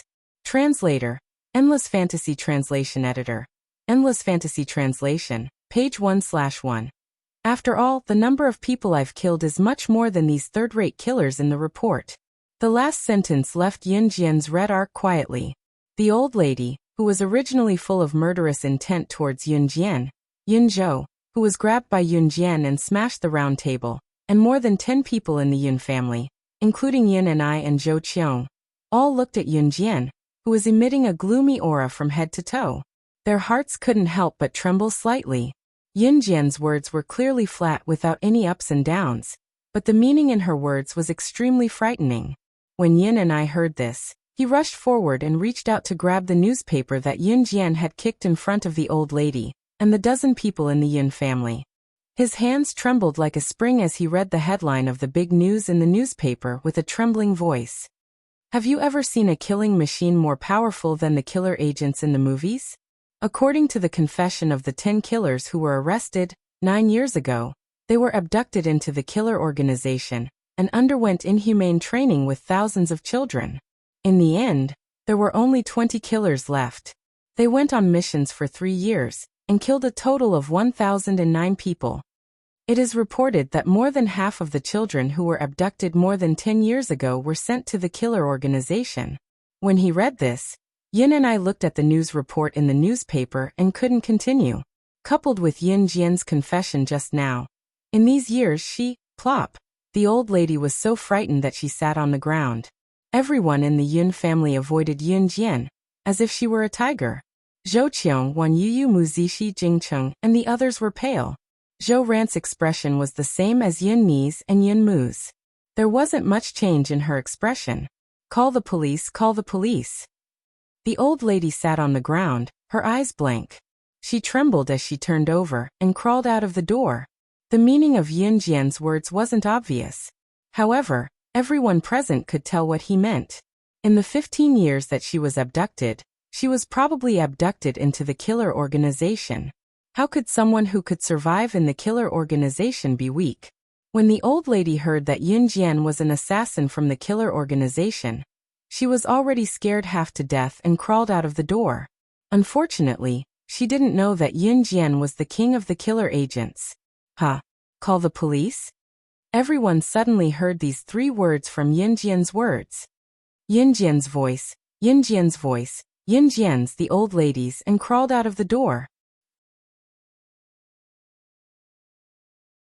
Just as the old lady was just when the old lady, the old was just right just the old lady and the dagger translation translation translation translation translation translation translation translation translation in translation translation Luyu translation translation translation translation translation translation translation translation translation translation translation translation as translation is translation to translation The old lady straightened her body, rolled her eyes, and felt a chill down her spine. Before everyone could react, Yin Jian had already come to the old lady's side. She pressed a small blade against the old lady's chin, and used the cold blade to lift the old lady's chin, forcing the old lady to look directly at her. Under everyone's stare, she curled her lips and said strangely, "Who do you want to call the police? I know a lot of people in the army. Do you want me to introduce you?" The old lady was so frightened that she could only use screams to make up for her fear. She never thought that Yun Jian would know people in the army. Moreover, when the cold blade was pressed against her chin, the old lady felt her entire body tremble in fear. The others didn't dare to make a sound. Everyone present had already silently agreed that Yun Jian didn't admit or deny her identity. To them, this Yun Jian was quite dangerous. The old lady was so frightened that she rolled on the ground. In addition to using words to provoke her, Yun Jian also hypnotized the old lady to make her even more emotional. Seeing that the old lady couldn't stop trembling crazily, Yun Jian stood up from her half-squatting position. Her lips curled into a red arc as if nothing had happened. She pursed her lips and smiled at everyone as if nothing had happened. "It seems that my dear grandma is too excited because my dad and mom are about to remarry today. Everyone, tomorrow at Mingming Hotel in Suzhou City, there will be a small gathering for my dad and mom's remarriage ceremony. You are welcome." Translator. Endless Fantasy Translation Translation Translation Translation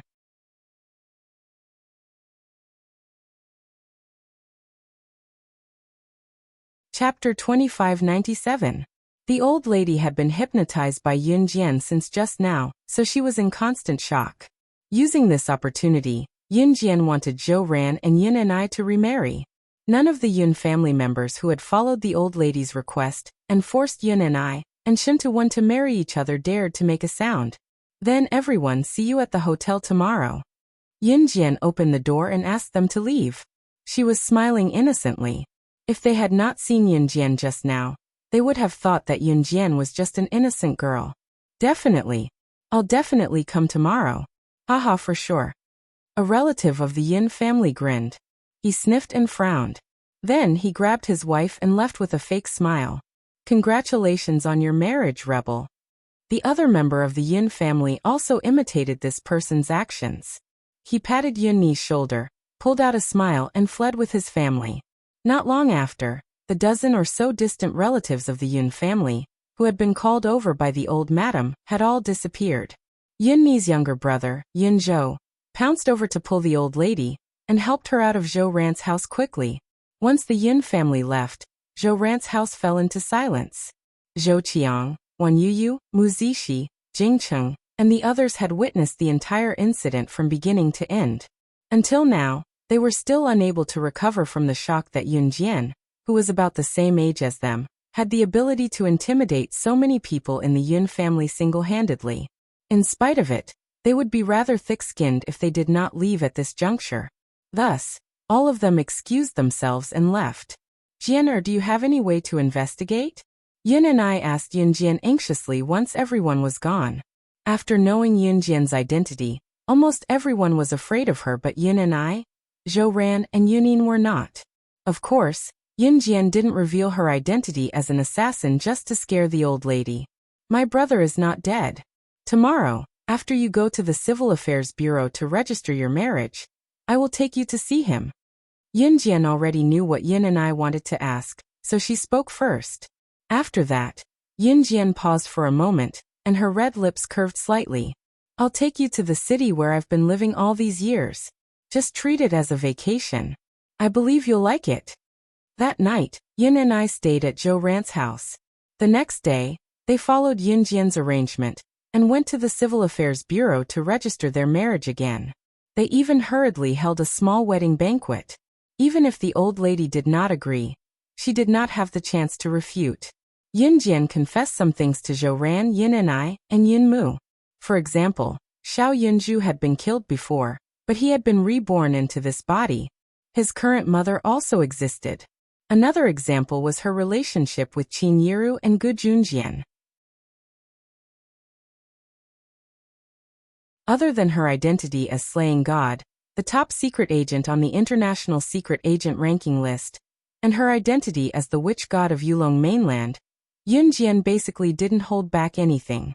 Yun Jian dared to say that because Zhou Ran, Yun and I, and Yunin were all low-key and secretive people.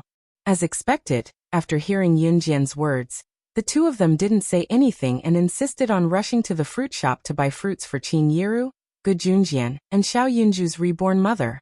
Moreover, for the sake of Xiao Yunju's future, Zhou Ran and Yun and I would not bring Xiao Yunju to Tsuzhou no matter what. No matter how feudal the Yun family was, Yun and I did not want Xiao Yunju to follow in his footsteps.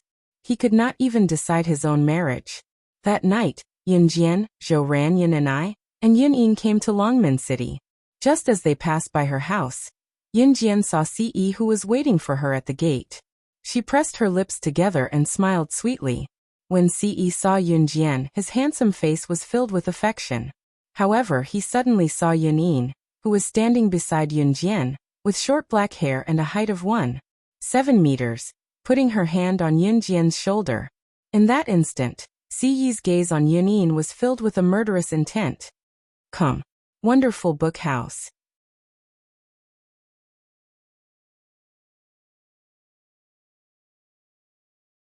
Chapter 2598. At this moment, Ce looked as if she had swallowed vinegar. Her eyes were filled with murderous intent, as if she wanted to destroy Yun Mu with a single glance. Suddenly, she felt as if someone was glaring at her from all directions. Yun Lian placed one hand on Yun Jian's shoulder while her other hand ran through her short black hair. Yun Mu gently flicked her short hair. Even the way she flicked her hair made her look like a boy. From afar, the person who was holding on to Yun Jian's shoulder looked like a delicate and beautiful boy. Mama, mama, mama. At this moment, the figure of a little girl who was not even as tall as Yun Jian's calf rushed out of the house. The little girl stumbled as she ran towards Yun Jian. The little girl, who was about 7 months old, had already started learning how to walk. However, after taking 2 steps, she fell forward with a plop. The little girl did not even have the time to stand up. After she fell to the ground, she used her 4 limbs to crawl towards Yun Jian like a little tortoise. Her speed was extremely fast. Mama. Mama giggles strange tiger-y. The little girl crawled in front of Yunjian. After Yunjian picked the little girl up from the ground, the little girl used a tiny voice that no one could understand and started babbling. Others might not understand, but as the little girl's mother, how could Yunjian not understand? The meaning of the words Mama giggles strange tiger-y was not difficult to understand. The little girl wanted to convey the message, Mama big brother bullied me. But the tone of the words was forcefully changed. Ah, this is. Yunmu had never seen such an adorable baby before. She was at a loss as to what to do as she stretched out her hand and gently tapped the little girl's cheeks like a spring. Then, she quickly retracted her hand, afraid that she would hurt the little girl. Okay? The little girl called out to Yunmu in a muffled voice. Of course, Yunmu did not understand what she was saying. However, Yunmu still happily asked Yunjian a question. Is she calling out to me? Is she calling out to me? She's so adorable. How could there be such a cute child? I want to snatch her away and make her my daughter. Yunmu's voice was a little rough to begin with, and her face was as delicate as a boy's. It was really difficult for outsiders to tell whether Yunmu was a man or a woman. Siyi's face gradually darkened. Jianer, is this where you live? Take us to see your parents. At this moment, Yin and I, who was carrying all kinds of fruit baskets, shouted with an excited expression. He looked like he was here to propose marriage to Yin Jian on behalf of his son. Needless to say, Siyi's expression darkened. The worst thing was that the little girl even laughed and hugged into Yunmu's arms. When Yunying took the little girl from Yunjian's arms, her hand actually brushed against Yunjian's chest. His chest. This time, Siyi's chiseled face was filled with displeasure as he walked over. He was going to throw this man who dared to touch his Xiaojian's chest out here, and hack him to death. This was what Siyi planned to do next. Siyi had always been a person who did whatever he wanted. With a dark expression, he walked over and reached Yunjian in a few steps. Just as Siyi was about to act on his thoughts, what Yunmu said to Yunjian while carrying the little girl carefully entered Siyi's ears, making Siyi's heart skip a beat.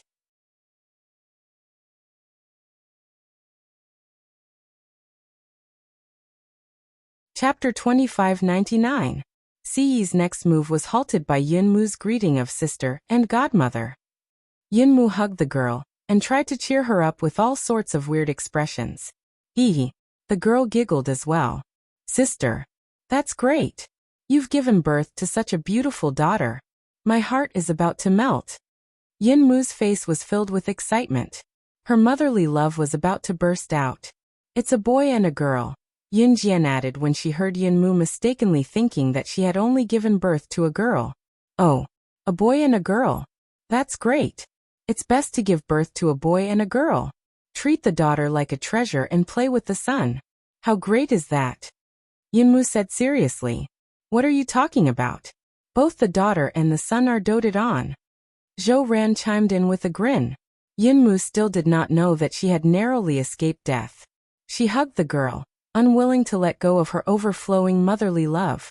Zhou Ran and Yin and I met with Qin Yiru and Gu Junjian, and started chatting happily. Both families were like a family, getting along very well. In the end, if it were not for the fact that their homes were in Suzhou and they had lived there all their lives, Zhou Ran and Yin and I would have moved to Longmen City. Yunmu liked the girl so much that she carried her around, and eventually stayed in the living room to teach the clever girl how to play rock paper scissors. Yin Jian went out with Siyi then. Qin Yiru and Zhou Ran chatted happily. Both of them were Yin Jian's mothers and both of them brusquely sent Yin Jian to the market to buy groceries. When Yin Jian went to the market to buy groceries, Siyi had to tag along. She also went to Lan Su's house to pick up the little girl. The little guy insisted on staying at Lan Su's house this morning, so Siyi didn't force him. At this moment, they arrived at Lan Su's house. Just as she entered Lan Su's house, Yin Jian saw Leng Mei, Gu Nianji, and Qing Yu freeloading at Lan Su's house. When they saw Yun Jian, all three of them stood up and greeted Yun Jian, Sister Jian. Yun Jian responded softly. Where did that guy go? Siyi asked. That guy, of course, was the little guy Si Dan. Judging from Siyi's tone, She was most likely going to carry the poor little fellow with one hand again. Cough. Over there. Lung Mei pointed at Zhou Yiran's room in Lan Su's house. Yun Jian put down the vegetables she bought from the market and walked towards the small room. The two of them are playing games. Why don't we go in later? It's not easy for them to reconcile and stop fighting, Gu Nianji suggested with a chuckle. Yun Jian held Ce back and did not go forward. Have a bowl of mung bean soup I made. Lan Su came out of the kitchen with 2 bowls of mung bean soup and passed them to Yun Jian and Ce. Heh. I realize that Sister Lan Su is becoming more and more like a housewife now. Lung Mei hugged the pillow on the sofa and rolled around to lie on Gu Nianji. That's right. Gu Nianji giggled in agreement. Mine. At this moment, Zhou Yiran's loud voice suddenly rang out from Zhou Yiran's small room. Oh, the little guy's babbling voice could be heard right away. Mine. Zhou Yiran seemed to be arguing with the little guy as his loud voice echoed in the room. Oh. The little guy was not to be outdone. Afraid that the two of them would fight again, Yun Jian, Ce, Lan Su, and Lung Mei hurried to the small room. When she opened the door to Zhou Yiran's small room, she saw Zhou Yiran grabbing the little boy's collar. The little boy imitated Zhou Yiran and grabbed the corner of Zhou Yiran's clothes. The two of them pulled each other and rolled around on the bed. Then Zhou Yiran's lips were intimately pressed against the little guy's. Bookmark for easier reading.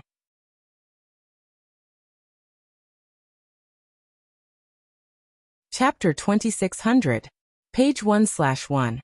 A loud smacking sound suddenly rang out from the moment the little fellow and Zhou Yiran's lips touched. Just like that, the two of them kissed in front of everyone. They kissed. Oh my god!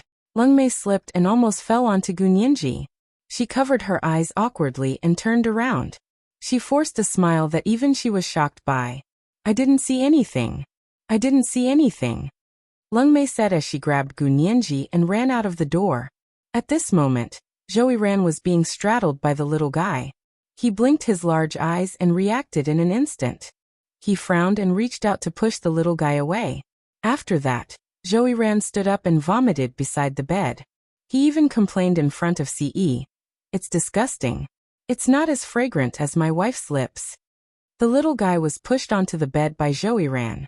Like a lively little turtle, he looked at the ceiling without speaking or moving. He looked like a little wife who was being bullied. Yun Jian quickly walked over and picked up the little guy with a smile. Ce walked towards Zhou Yiran with a dark expression. I just bought a lively fish at the market. It'll definitely be delicious when cooked. Haha, we're in for a treat tonight. At that moment, Adam walked into the room with a big fish in his hand. As soon as he walked into the room, he saw Si Yi's handsome face. His words slowly stopped. Before Adam could figure out what was going on, he heard the calamity that was his doom coming from Si Yi's lips. Adam, take your son with you. You must get on the bus to the Amazon in 10 minutes. If you're late for even a second, the organization's newly developed tracking missile will blast you to wherever you go. Ce had given the order to kill them this time. Adam shouted. F***ck. He accurately threw the big fish in his hand into the sink and rushed into Zhou Yiran's small room. He complained. What did you do, you brat? He picked up Zhou Yiran and rushed out of the door. Not long after, he disappeared. Before leaving, Adam even left Lan Su a sentence. Darling, wait for me to come back. It must have been hard for Adam to work under Ce. Lung Mei, Gu Nianji, and Qingyu's lips twitched. Yeah. The little fellow didn't have the slightest intention of kissing Zhou Yiran. When he saw Zhou Yiran being carried away by Adam, his hands and feet lightly touched each other, as if he was learning how to applaud an adult. Yun Jian rubbed the little fellow's head lovingly, not letting the little fellow out of her arms. Ce walked over and grabbed the back of the little boy's collar from Yun Jian's arms. After Yun Jian said goodbye to Lan Su and the others, she also left. She stayed at home for 2 days. As Yun Han was about to take the college entrance examination, she had to return to school to study. Zhou Ran and Yun and I also had to return to Tsuzhou with Yun Han. When Yun Han returned home, Zhou Ran had to cook for her. However, when the 3 of them returned, Yin Jian asked them to move to the villa she bought for them.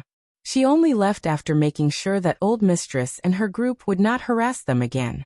Yin Jian returned to the University of Electronic Science and Technology of China to continue her studies. Ce, on the other hand, returned to an Hun group. The new year was over. As Yin Jian was only taking a year off, she had no choice but to return to school. Previously, it was mentioned that they would find the third artifact left behind by the creator of Deity Continent on Shrouded Dragon Mountain. Yin Jian had to understand Shrouded Dragon Mountain well before she set off.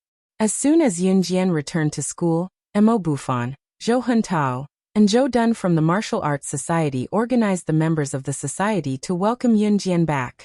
The one who insisted on treating Yin Jian to a meal when she returned to school was the filthy rich Brother Kai. Brother Kai was Mo Bufan's buddy. He usually gave girls diamond rings as jewelry and was very rich. Brother Kai treated Yin Jian differently from ordinary girls. He sincerely treated Yin Jian as a friend.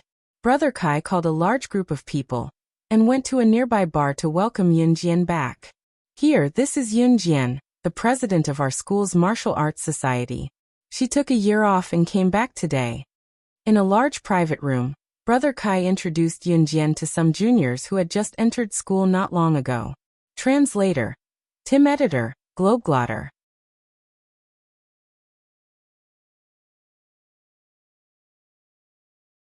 Chapter 2601. While Yin Jian was away, many new students entered the University of Electronic Science and Technology of China. Yin Jian was no longer a first-year student. She was now in the second semester of her sophomore year. Yin Jian had been in university for almost 2 years. Of course, that was if the 1-year break in between didn't count. Brother Kai had a wide social circle in the university. Some of the new students were very playful. They could easily get to know and hook up with anyone.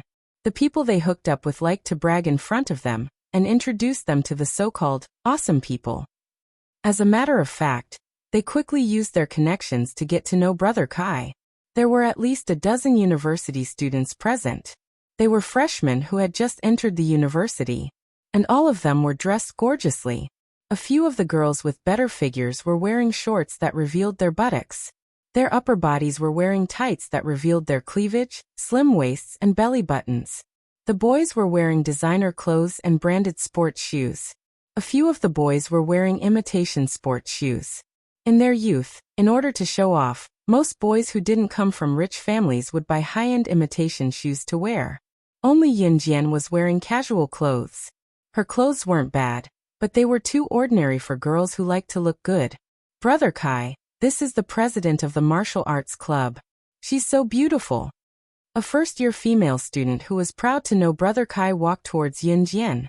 She was wearing shorts that revealed her buttocks. To her, Yin Jian was Brother Kai's favorite. So this first-year female student came to Yin Jian, handed Yin Jian a cigarette, and asked, "Do you smoke?" No. Yin Jian refused decisively. The girl put the cigarette into her mouth and skillfully lit it with a lighter. "Hey, Jiejia, I heard that you broke up with your boyfriend. Is that true?" At this time, a girl sitting not far away raised her red fingernails and asked the girl who handed Yin Jian the cigarette. "We broke up." The girl took the cigarette out of her mouth. She blew the smoke gently and said indifferently. Song Shijia was the girl's name. Soon, the crowd's attention shifted from Yin Jian to other places. The bar was very messy, and there were people dancing everywhere. Fortunately, this was a private room. Whether it was outside the bar or inside the private room, the lights were always dim, giving people a depressing feeling. Bars were usually open until very late. This bar usually closed at 2:30 p.m. Brother Kai and the others played until 1:30 in the morning, and still didn't want to leave. "I heard that there will be a big shot here tonight, so everyone can stay out a little later." Brother Kai told everyone what he knew. Everyone was amused when they heard that.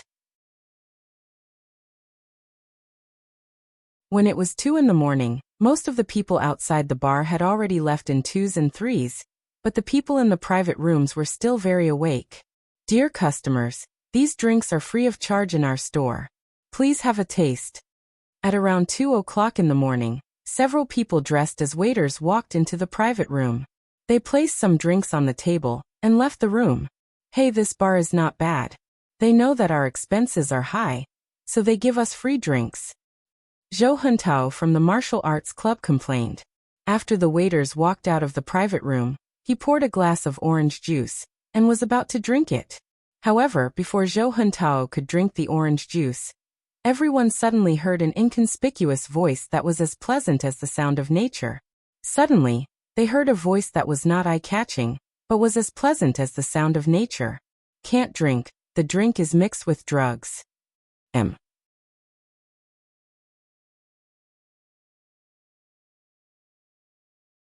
Chapter 2602. The bar usually closed at 2:30 in the morning, and it was already 2:30 in the morning.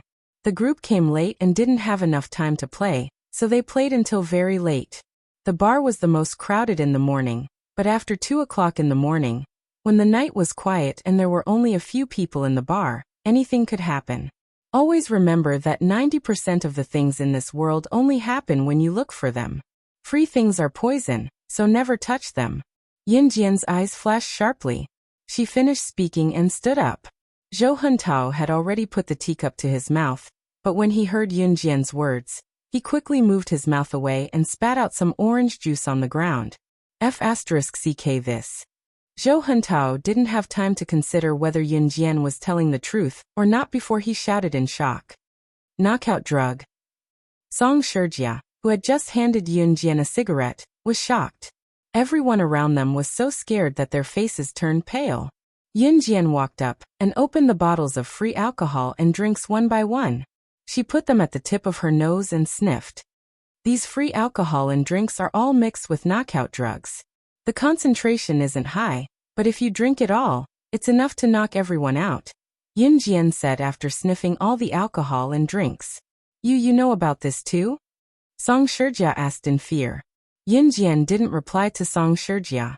She walked to the door of the private room, put her ear to the door in front of everyone, and closed her eyes for 3 seconds. What is she doing? Song Shijia suddenly let out a sigh of relief and asked the person standing next to her. Most of the people in the room were also puzzled. The door of the bar was just closed, and there's no one in the bar lobby. This bar should have closed at 2 o'clock in the morning. Yin Jian opened her eyes and turned to look at everyone. What? It closed at 2 o'clock in the morning? Then. Everyone was shocked when they heard this. It closed at 2 o'clock in the morning, but everyone in the private room didn't realize this at all. Moreover, the room was soundproof so they couldn't hear anything outside. You mean, is this hotel a scam? They're already prepared to knock us out. Brother Kai's face turned pale for a moment. He immediately reacted and asked, Then what is their purpose? Song Shijia was also scared. Everyone in the room was a student, so it was obvious what the purpose of this bar was. Yin Jian glanced at Song Shijia. I don't know. She walked towards where Brother Kai and Mo Bufan were. Yin Jian, can you think of a way? Mo Bufan looked at Yin Jian and asked with a frown. Did something like this happen because they had played too late? But now that it had happened, how was he going to resolve it? I can't help it, Yin Jian suddenly said as she walked past Brother Kai and walked towards the sofa. When everyone heard this, their hearts trembled. But the moment Yin Jian said, I can't help it, she suddenly flashed behind Brother Kai and kicked an inconspicuous boy's face in front of everyone. After the boy fell to the ground, she grabbed the boy's jacket and tied him up. At the same time, she stuffed the boy's mouth with tissue paper. Wenling, why did you tie Wenling up? Are you crazy? Song Shijia suddenly saw this and shouted at Yin Jian in shock. Just when everyone thought that Yin Jian was scared out of her wits, Yin Jian coldly smiled and looked at the boy named Wenling who was being suppressed in front of everyone. What's your purpose in teaming up with the people in the bar to knock us out?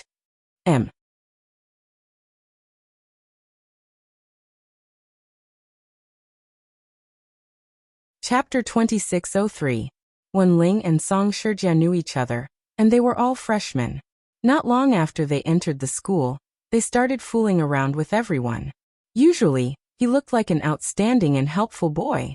What do you mean by that? Song Shijia looked at Yin Jian and asked in shock. Yunjian did not explain to Song Shijia. She turned around and kicked a stool in the private room while everyone's expressions changed in shock. The stool with 4 unconnected legs bounced up and down for a while in front of everyone. It bounced 3 meters away and landed firmly on Wenling's head, whose back was facing the ceiling. Wenling's mouth was stuffed with toilet paper, and he could not speak. Song Shijia and her group of freshmen, as well as everyone present, were shocked when they saw Yunjian kick the stool, and it landed on Wenling's head without any deviation. If the stool with 4 unconnected legs had been slightly off, it would have landed on Wenling's head. If it had landed from such a distance, Wenling's head would probably have been smashed until it bled. Yunjian, why did you accuse him? Mo Bufan frowned and asked Yunjian. He went to the toilet 3 times midway. Yunjian replied. You even remembered that? A freshman asked Yunjian in surprise. In the end, the freshman added, but even so, you can't accuse Wenling of teaming up with the people in the bar to drug us. What's your motive for saying that? Yunjian also ignored the boy. She turned to look at Brother Kai and asked, was it your idea to come to this bar? After Brother Kai heard this, he replied, no, Wenling introduced her to me. Played until 2 in the morning? This seems to be Wenling's suggestion too. Since everyone is having so much fun, they should go back later. Brother Kai did not notice this before and thought for a while before replying. Everyone's eyes widened when they heard this. But all of them looked at Yunjian in shock. How did she know that Wenling betrayed everyone? Her observation skills were too amazing. Haha, I didn't expect that I would be discovered. At this moment, the door to the private room was opened, and a middle-aged man with a broken arm walked in under the protection of a group of people. Woo-woo. When Wenling saw the middle-aged man, he cried out twice. What a piece of trash. You can't even fool a group of students your age.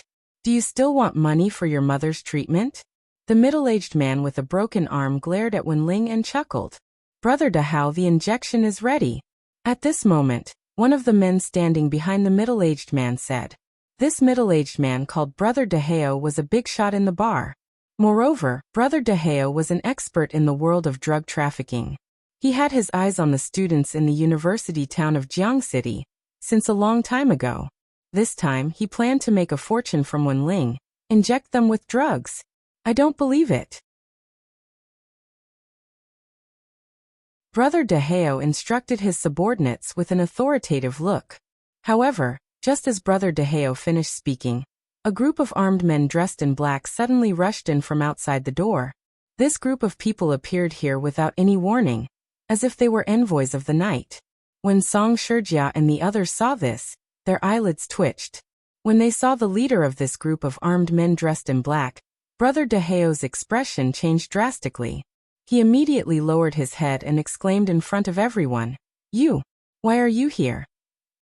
Brother Dahao was also someone who had been to the international scene and had seen the world. When he saw the person who came in, he was so shocked that his expression changed abruptly. When everyone was wondering who this person that even Brother Dahao was afraid of was, Brother Dahao had already said respectfully to the leader of the armed men, "I've already transferred the last batch of firearms to your hands. Why are you still looking for me?" Before Brother Dahao could finish speaking to the leader of the armed troops, a voice suddenly rang out. The leader of the armed men suddenly walked in front of Yunjian. In less than 2 seconds, he directly knelt on the ground in front of Yunjian in front of everyone present. At the same moment when everyone was so shocked that their eyeballs almost popped out, he kowtowed to Yunjian and begged for mercy. "Miss Yin, I didn't have foresight in the past and offended you. Please be merciful. Let go of my cold pavilion."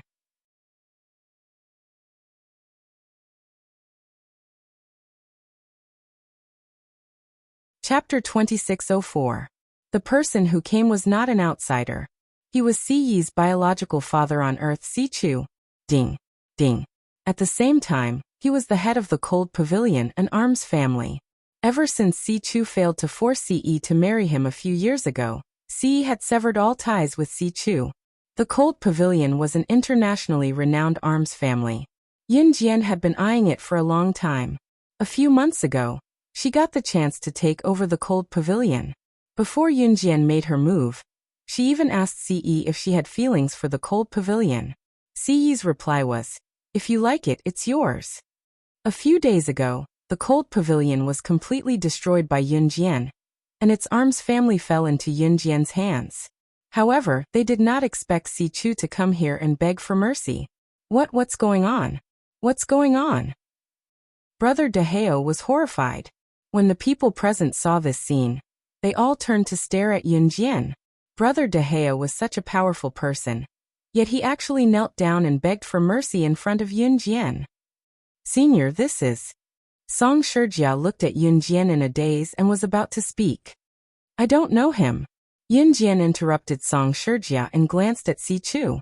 Then, she turned to Si Chu and added, "I'm just an ordinary female student at the University of Electronic Science and Technology of China.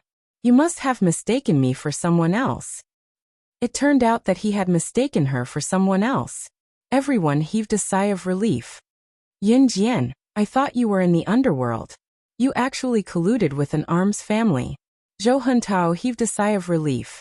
When everyone heard Yunjian's words, they felt relieved. Yunjian glanced at Si Chu. Seeing that Si Chu was stunned, she did not say anything and walked out of the room.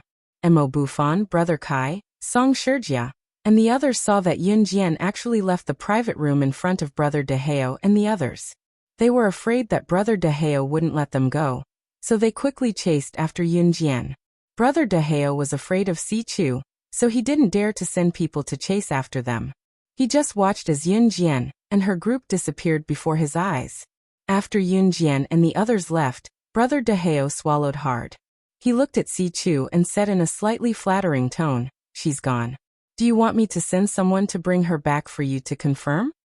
To Brother Deheo, Si Chu was someone he could not afford to offend. However, Si Chu was still kneeling in front of Yunjian with a piece of paper in his hand. Other than Si Chu, no one saw that the piece of paper was thrown to him by Yunjian. This is... Brother Deheo originally thought that Si Chu had found the wrong person. When he saw the piece of paper in Si Chu's hand, he suddenly remembered that Si Chu didn't stop Yunjian from leaving just now. If that was the case, then that teenage girl was someone that even a big shot like Si Chu would be so scared that he would kneel down when he saw her. Brother Deheo panicked. Fortunately, he didn't do anything to that group of people. After leaving the bar, Mo Bufan, Brother Kai, and the others ran to the school dormitory building at lightning speed. On the way, they didn't dare to stay for a moment, afraid that the group of people would find them again. Phew. I was scared to death just now. Fortunately, Yunjian was there. Otherwise, we wouldn't even dare to imagine what happened just now. Zhou Huntao took the lead and led everyone to the school dormitory building. He took a few deep breaths and spoke. "That's right. We should thank Yunjian properly." "Yunjian? Where did Yunjian go?" Zhou Dun responded. He wanted to find Yunjian to thank her, but after looking around he couldn't find her. She said she went back to the dormitory first. A girl explained with relief. In the bar, Brother Deheo lowered his head and led Si Chu and the others to the bar entrance. Then he saw a petite figure standing at the bar entrance. This petite figure suddenly appeared at the entrance. It was so strange that Brother Deheo and the others panicked. The next moment, the owner of the figure turned her head sideways and changed her posture of a female student. They saw Yunjian's red art curl. She looked at Si Chu and sneered in a completely different tone in front of everyone.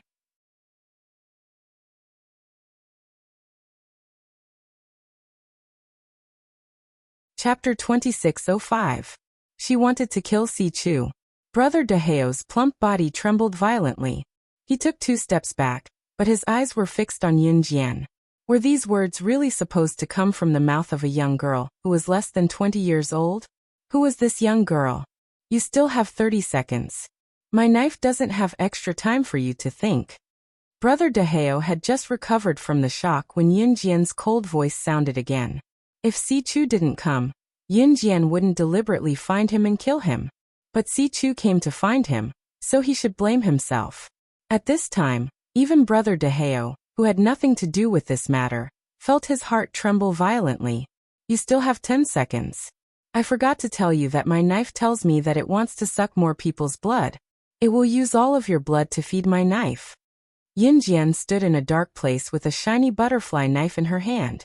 She was expressionless when she said this, but her words were frightening. That strange figure made everyone feel like they were in a suspense movie. Brother Daheo's face started to turn pale. Brother Daheo originally thought that this matter wouldn't affect him. Who would have thought that Yunjian actually said that she wanted everyone to die with Si Chu? I suddenly remembered that I have an urgent matter at home. Brother Daheo turned around and wanted to leave. But just as he turned around, a blade brushed past his ear and pierced a bottle of wine on the bar counter. Bang bang. The bottle of wine fell to the ground, making a sound that would make people shiver. Brother Daheo quickly walked back to his original place. I don't have to go home after that. Before he could finish his sentence, go home. 32. Yunjian had already started the countdown with her beautiful voice that sounded like the call of death. Brother Daheo and the group of people standing next to him almost stopped breathing. How could they have provoked such a terrifying demoness? Fight! Fight! At most, they would all die here. However, just as Brother Daheo and the others were so frightened that their faces turned green, thinking that Si Chu would definitely not be able to give a reason this time, the countdown started in the last second. Do you want to know the secrets of the sandalwood box and the wooden fan among the 3 divine artifacts left behind by the creator of the gods' continent, Xingfeng? At the last second, Si Chu spoke. At this moment, he spoke in a solemn tone. Yunjian narrowed her eyes. After pausing for 2 seconds, Yunjian sheathed her knife. Speak. Yunjian went straight to the point. Give me back the cold pavilion. Otherwise, you will never know the message left behind by the creator of the gods' continent, Xingfeng. Si Chu said loudly. Sure. Yunjian narrowed her eyes and agreed. Hearing this, Si Chu heaved a sigh of relief. What? What's the deity's continent? Brother Daheo and the others were confused. At this moment, Si Chu was no longer as weak as before. He turned around and waved to Yunjian. Come with me. They returned to the private room. Si Chu was not trying to stall for time. He handed a letter to Yunjian and said, This was given to me by an expert when Ce was born. That expert told me that the cold pavilion would be taken away by a teenage girl in the future. If that day comes, I should give this letter to her. I didn't believe it at first, but now. Si Chu opened his mouth and finally said something. Hearing this, Yunjian's eyes moved. She immediately took the envelope and opened it to take out the letter. However, when she saw the black words on the white paper inside the envelope, Yunjian's eyes widened. The letter said, if you want to talk about campus rebirth, the strongest female secret agent, with more like-minded people, follow advanced study literature on WeChat. Talk about life, find confidants.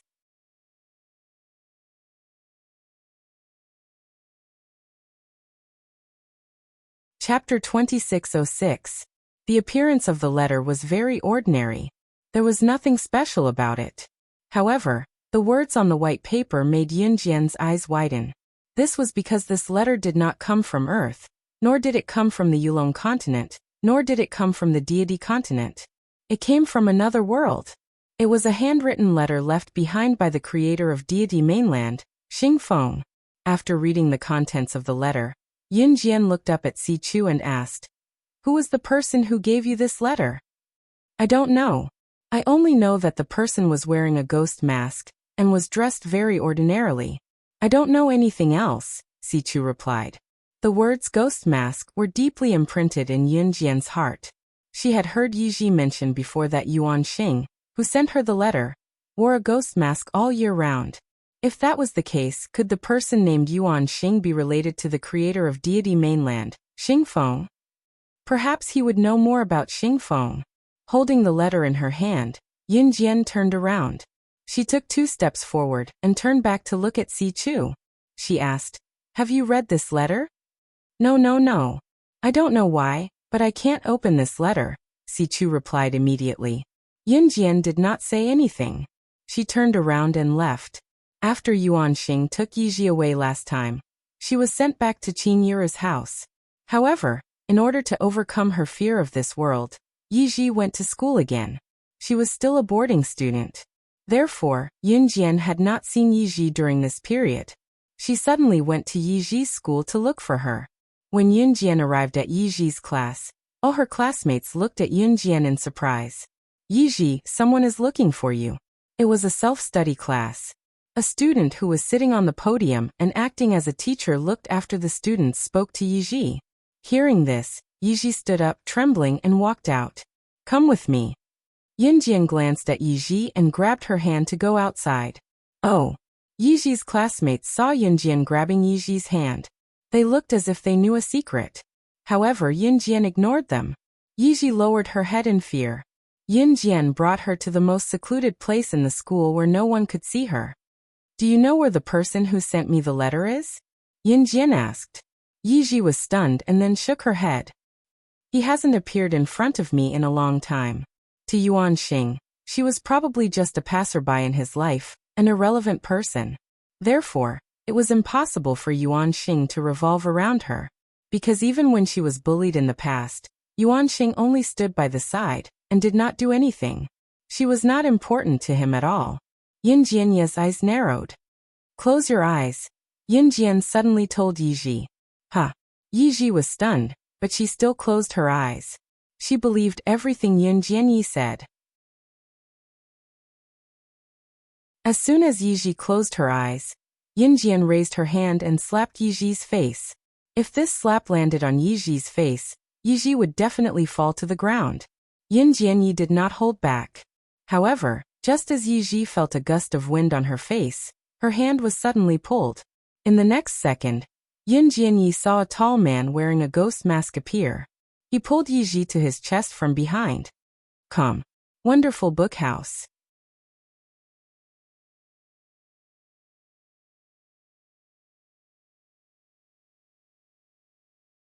Chapter 2607. Yiji was suddenly pulled behind him. When she realized what was happening, she had already slammed into the man's chest. Suddenly, she felt a hard, wall-like body behind her. Yiji was stunned. She instinctively opened her eyes. She looked up and saw the side profile of a man wearing a ghost mask. Yuan Xing, why are you here?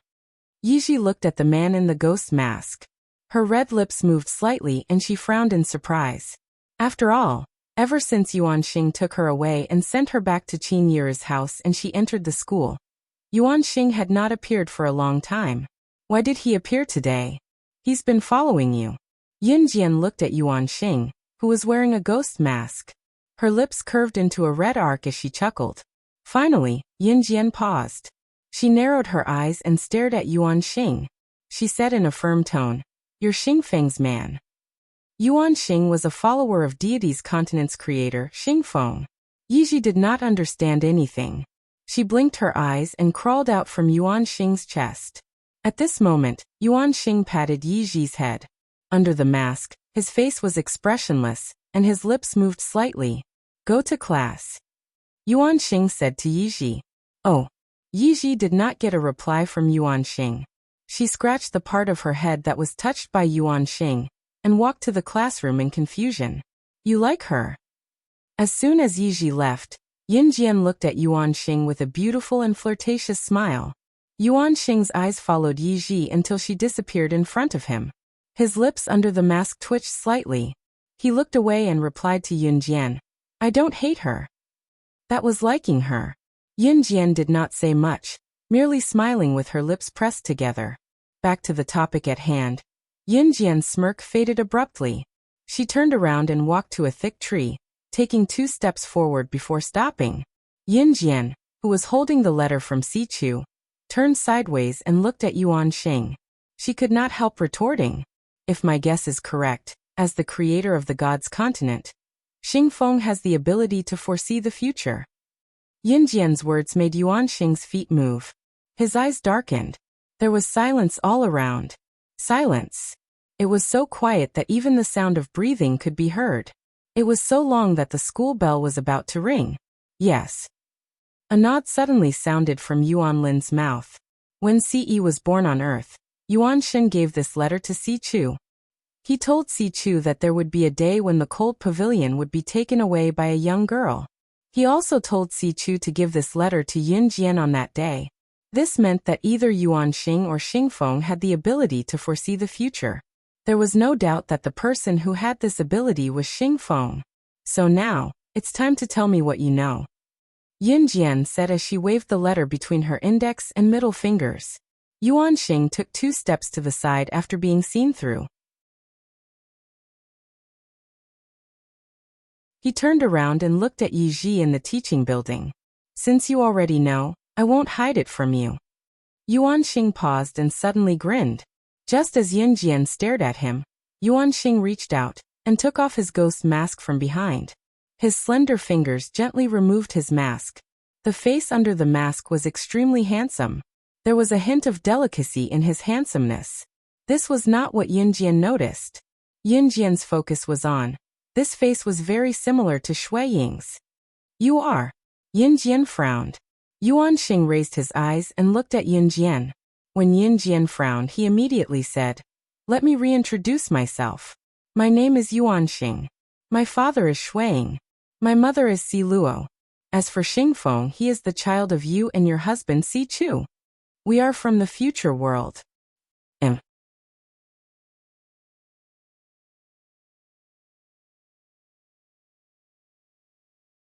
Chapter 2608. We came from the future world. The words made Yun Jian's expression change in surprise. Yes, she had guessed Yuan Xing's identity and Xing Feng's identity. She was even more certain that Xing Feng had the ability to predict the future. But she never expected. Yuan Xing was Shui Ying and Si Luo's child. And Xing Feng was. Yun Jian squeezed the envelope in her hand, her face turning pale. The wind blew past Yun Jian. The warm spring wind blew past Yun Jian's ponytail that reached her waist. Her messy hair fluttered in the wind, looking beautiful. But if one looked closer, one could see that Yun Jian had written 2 words on the white envelope in her hand with a black pen. Save me. The words Xing Feng were inscribed on the letter. It was obvious that Xing Feng had been captured by the mysterious person. I still have something I don't understand. Yun Jian squeezed the envelope in her hand and looked up at Yuan Xing. Please tell me. Yuan Xing said. Yuan Xing was still very polite to Yun Jian. Because to Yuan Xing, Xing Feng was his master. Just like how Shui Ying worked for Ce. In a sense, as Xing Feng's mother, Yun Jian was half his master. Will we encounter any mishaps in the future? Yun Jian asked. When she asked this question, she did not hesitate at all. Yuan Xing lowered his head and looked at the leaves on the ground. 2 seconds later, Yuan Xing suddenly looked up and told Yun Jian the truth without hesitation. Yes. In the future, you, your husband, my parents, Uncle Lin Wei, Auntie Yi Ling, and everyone else. They're all dead. They were plotted against by the mysterious person, and forced to perish together with him. In the end, only Xing Feng and I were left. So in order to change this situation, Seal Wan, who was Ce and Yun Jian's child, changed his name to Xing Feng and used all his spiritual power to distort time and space to come to the gods' continent that didn't exist at that time. According to the normal course of history, the deities' continent would also appear. The king of the deities' continent would also exist. The Lord God, the Master God, and the Master God's father would all exist. However, Xing Feng had come to the gods' continent, where everything had yet to begin. He had become the creator of the gods' continent, adding a stroke to the long river of history. He, Xing Feng, was the creator of the gods' continent. Previously, it was said that Xing Feng had accidentally discovered the deity's continent and created it out of selfishness. This was half true and half false. Xing Feng had indeed come to the gods' continent for his own selfish reasons. However, in order to hide his identity, he had no choice but to mold himself into someone else. The only thing that mattered was that Xing Feng had come from a world other than Earth and the divine continent. This only meant that he had come from the future world. His goal was simple. He wanted to change everything. He had traversed time and space, overcome all obstacles, and arrived here, all for the sake of finding the person he loved. And the 3 divine artifacts left behind by Xing Feng were the key to defeating the mysterious person. Yuan Jin told Yun Jian that when he and Xing Feng had just arrived at the God's continent and created the God's continent, they had met the mysterious person not long after. At that time, the mysterious person had the speed potion, which could increase the strength of his subordinates by several times. At that time, Xing Feng could not defeat the mysterious person, so he took his beloved woman and went into seclusion. Before Xing Feng went into seclusion, he adopted an adopted son from the God's continent and made him the ruler of the God's continent. This adopted son was undoubtedly Si Yi's ancestor. Xing Feng had gone into seclusion, secretly looking for a way to deal with the mysterious person. However, the mysterious person had found his residence and caught Xing Feng and his subordinates in one fell swoop. Only Yuan Jin, who had come to Earth with this secret, was entrusted by Xing Feng. There was no need to explain what had happened after that. Hearing this, Yun Jian's eyes were cold. Her eyes were filled with killing intent, revealing an unprecedented coldness. She was still expressionless, but the words that came out of her mouth were so cold that they could freeze the world. So, what you mean is that the mysterious man took my child away. You're tuning in to the Li Mei's Wuxia Whispers YouTube channel. We're so grateful for your support, and don't forget to subscribe to join us on this incredible journey through captivating stories. Your generosity through donations truly makes a world of difference, as it's the primary source of revenue that allows me to expand and enhance this channel for you. Thank you from the bottom of my heart for being a part of this adventure.